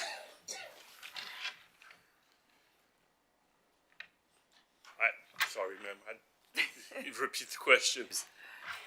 I'm just concerned that when we get smaller firms that, participate in our RFPs or our manager at risk or whatever, they tend to score lower. And oftentimes I've heard comments a part of it is because of the questions we ask. So more so the reference issues. What we find is smaller firms, newer firms, we ask for a lot of our questions go to the references. And so what you'll find is firms that do this a lot, their references know to respond in a timely manner, and firms that don't do CMR, their references don't respond. And so you'll see that in their scores when you look at the references, their references are usually low. We ask for 5 references from every contractor.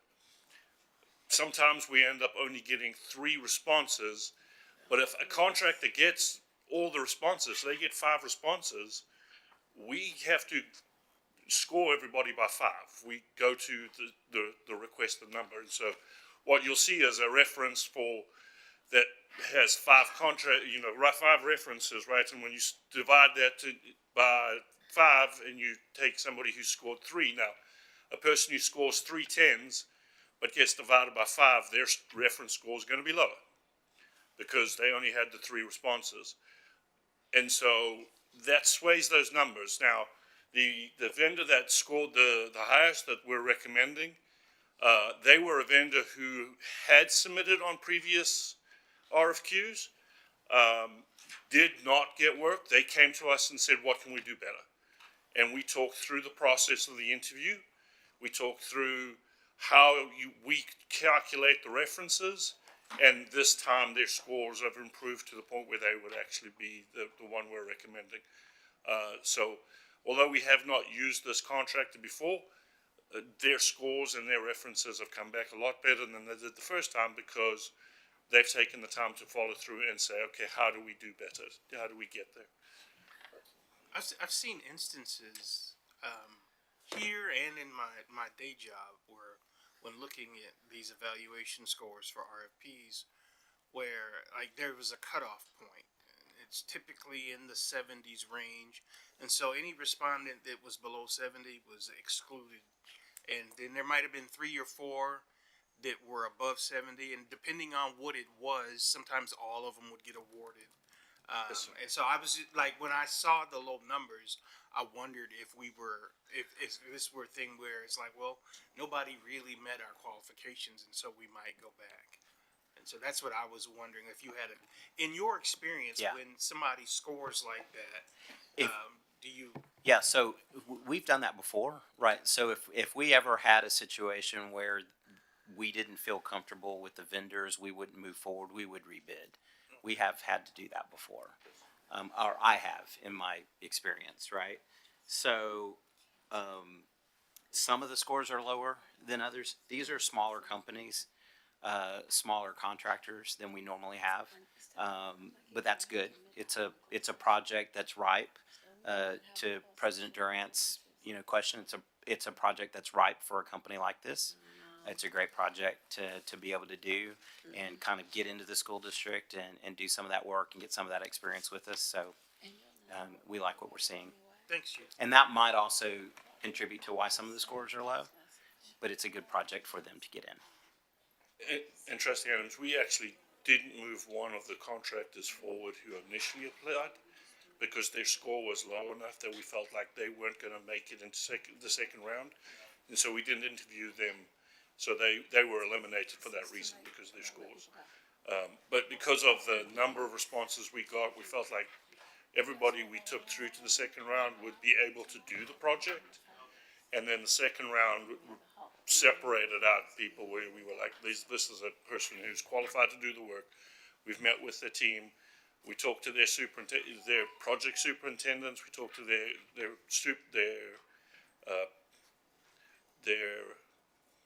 project managers. They all come to the interviews, and so we got a good feeling that this is a group we can work with. Thank you. Okay. Any other questions? Okay. Thank you. Thank you. For our next item, I'd like to recognize our Chief of Innovation and Student Success, Dr. Matthew Parasol. Thank you, President Durant. Good evening, members of the board, superintendent, and all those with us tonight. This item can be found on page 111 of your packet. It is our monthly report of grants awarded exceeding $10,000. And this month's grant is actually tied to strengthening our instructional practices, specifically in the area of college, career, and military readiness. And tied to that is parent and family empowerment. We have one grant for $100,000 through UT Austin to provide 2 advisors to Spring ISD for college advising. It is a part renewal and part expansion. So for the last 2 years, we have had this grant for Dekaney High School, and we've expanded it. So now we actually have 2 advisors with Westfield being added. Yay. Any questions? Keep the money coming. For our next item, I'd like to recognize our Chief Financial Officer, Ann Westbrooks. Thank you, President Durant. The item for the request for proposal for internet access begins on page 121. And this is the second part of a 2-part E-rate internet access RFP that was done.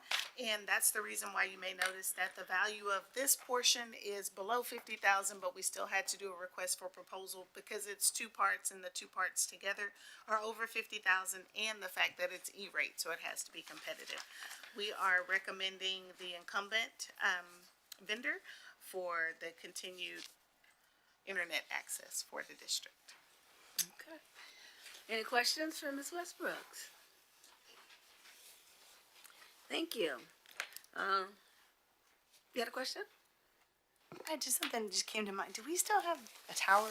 Didn't we do some sort of a agreement with the tower, like to put an internet tower up somewhere? We were in talks to put a tower in, but the tower never happened. It didn't so, happen, okay. yeah. Sorry, it was a random thought. Yeah, because don't we have a little small plot of land that's not good for much other than to put a tower on it? Yes, we do. The tower that we were in talks about was behind Northgate. Okay. Yeah. All right. So our next item is the reading of our TASB Local Update 123. I'd like to state that our governance committee has spent a lot of time going through and reviewing these policies. Any recommendations or changes that they felt needed to be addressed on behalf of the district has already occurred. And I know you guys have had your binders since, I don't know, last week. So are there any questions for the district or the committee?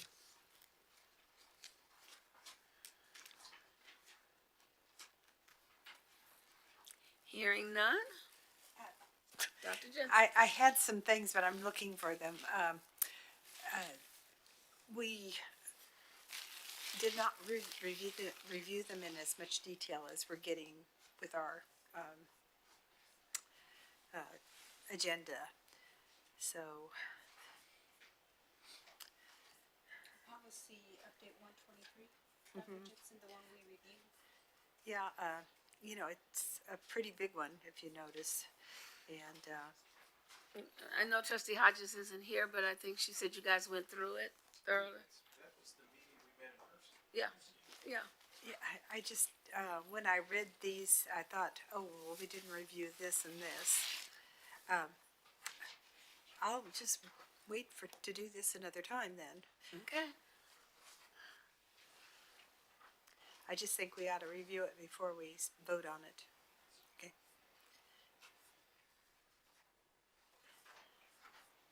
Trustee Adams, did you have any concerns with how it was reviewed? I didn't, but are we at first reading or second reading? First reading. It's Okay. first reading. So we'll have a lot more time. All righty. Dr. Jensen, I know you had some things. If you can find those and bring them to our attention, that would be great. Okay. Well, here was just one on page 144. The authority of powers of district police officers when they are doing security. And it doesn't specify that they might be out of uniform. Which paragraph? I know it wasn't a change. It's just that I read the whole policy when I look at these things. And that was one I worried about because I think we had an incident in Houston where a police officer was out of uniform and I think he got shot trying to stop a crime, that kind of thing. And I just wondered.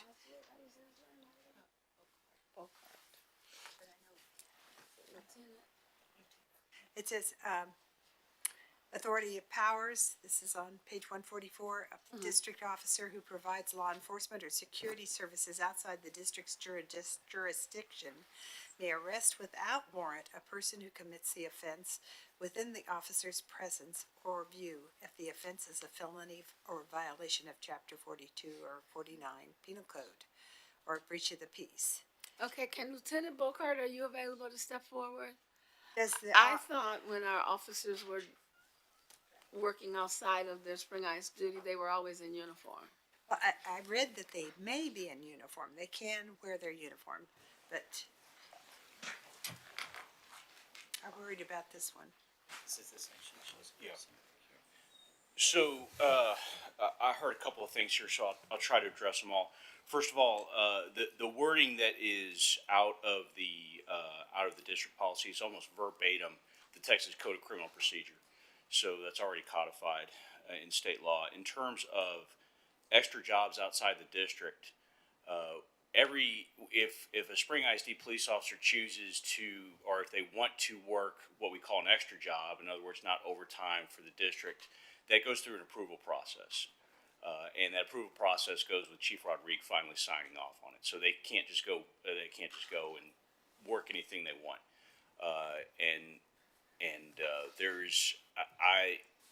I have no knowledge. I can't recall anyone right now who's working an extra job. I see many of them who's out of uniform. They're all in uniform, and frequently they're movie theaters, and occasionally special events. So they don't do plain clothes, No, extra jobs? no. Okay.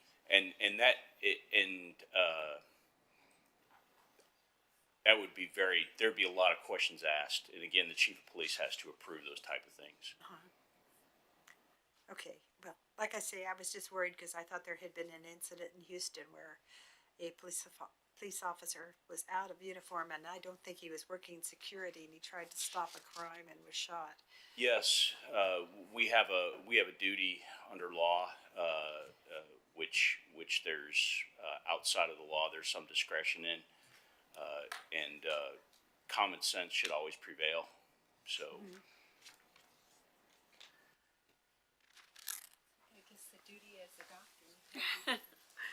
Okay, thank you so much for that. Thank you. This is first reading, so if anyone has any other items they'd like to bring forward, we can do that at our next meeting. Okay. Okay, thank you, Dr. Jensen and Lieutenant Bocart.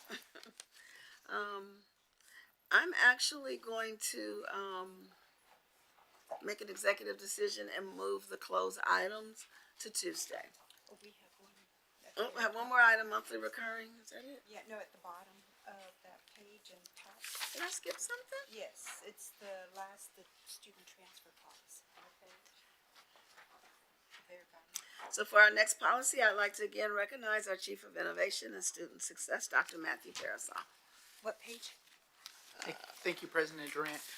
This item is on page 203. The first one, I thought it ran together for me with the other policies, I'm sorry. there's several policies that I have here. The first one is on page 203. This is a update related to our strategic plan. So we launched our we originally had an Every Child 2020, if you remember, and then in 2022, we launched our new strategic plan, Every Student, Every Teacher, Every Day. This simply updates that policy to reflect the goals and our priorities outlined in our new strategic plan.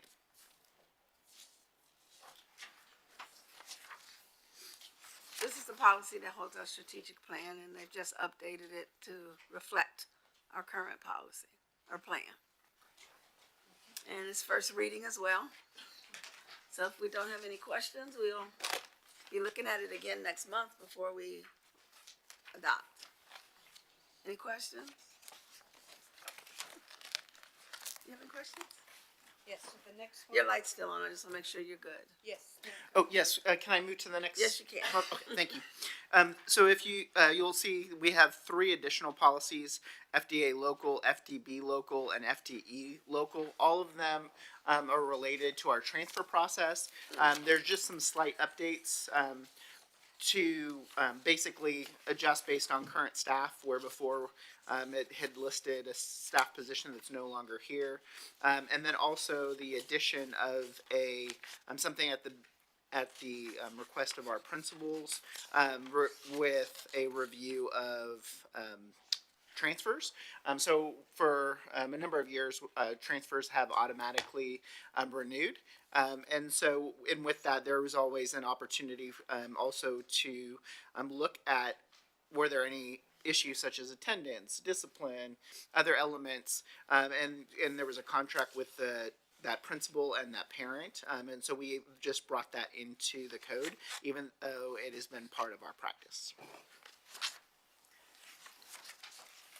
I think this is a policy that we've had some concerns from the principals. So I'll bring some more, I've got some questions for this that I'll bring at the next reading, given the time. I did find it, I think, it's not a typo, I think it's a correction that shouldn't have been corrected. And that's on page 208. The leaders of frameworks component. What And paragraph? a second paragraph, and LED got changed to LEAD, and it should be LED. Yes, I even looked it up online to make sure I was grammatically correct. If you don't like led by the assistant superintendent, you can say the assistant superintendent leads academics. We will make that change. Thank you. They're gonna get that changed, thank you. I'm trying to scan It's quickly, eagle eye. and I'm getting some weird ones here. It's okay. That's why it's 7 of us, thank you. You continue? Is that the last one? Yes, President Durant. Thank you very much. We will see these again as these are first readings.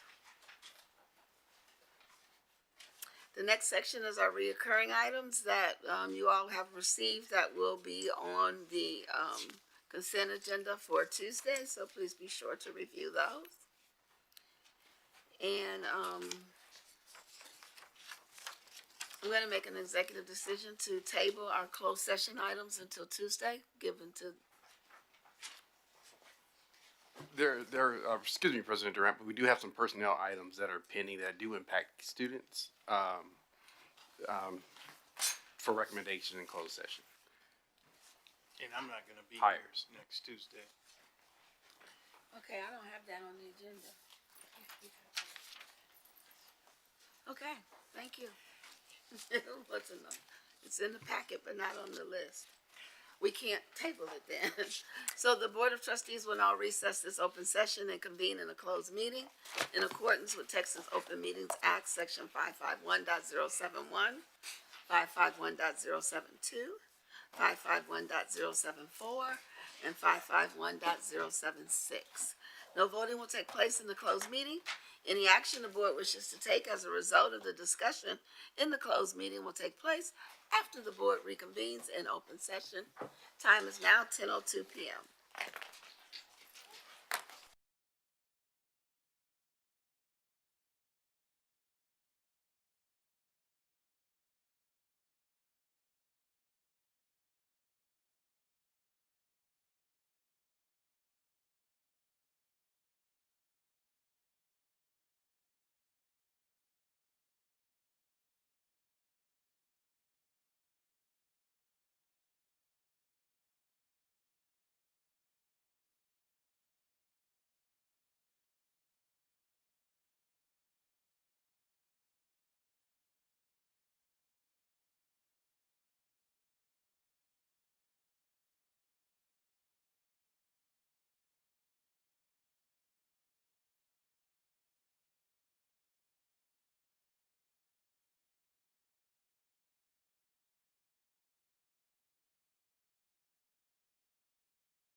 We will now reconvene the work session for the Spring ISD Board of Trustees on Thursday, January 16th, 2025. The time is now 10:39 p.m. At this time, are there any motions? Madam President, I move that the board approve the superintendent's recommendation to authorize a school district teaching permit for the following candidates for non-core academic CTE courses. Monte Seltz, automotive teacher. Saib Abdallah, engineering. Second. There's a motion on the floor from Dr. Jensen and seconded by Trustee Adams. Is there any discussion? Hearing none, I'll call for the vote. All in favor, please raise your right hand. That motion carries unanimously. Are there any other motions? Madam President, I move that the board approve the superintendent's recommendation to terminate the probationary contract of Anna Duncan at the end of its term in the best interest of the district, and authorize the superintendent or designee to notify the employee of the board's action pursuant to Chapter 21 of the Texas Education Code. Second. There's a motion on the floor from Trustee Correa and seconded by Trustee McDaniel. Is there any discussion? Hearing none, I'll call for the vote. All those in favor, please raise your right hand. That motion carries unanimously. Are there any other motions? President Durant, I move that the board approve the superintendent's recommendation to rescind and withdraw its prior action to terminate the probationary contract of Dietrich Singleton upon finding that the employee failed to perform his contract without good cause, and authorize the superintendent or designee to notify the employee and the state board for educator certification of the board's action. Second. There's a motion on the floor from Trustee McDaniel, seconded by Trustee Newhouse. Is there any discussion? Hearing none, all in favor, please raise your right hand. That motion carries unanimously. Are there any other motions?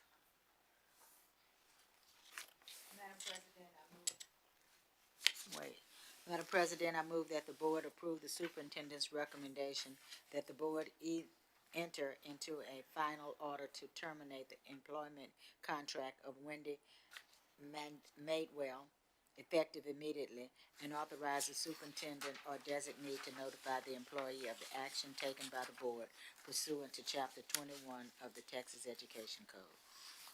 Second.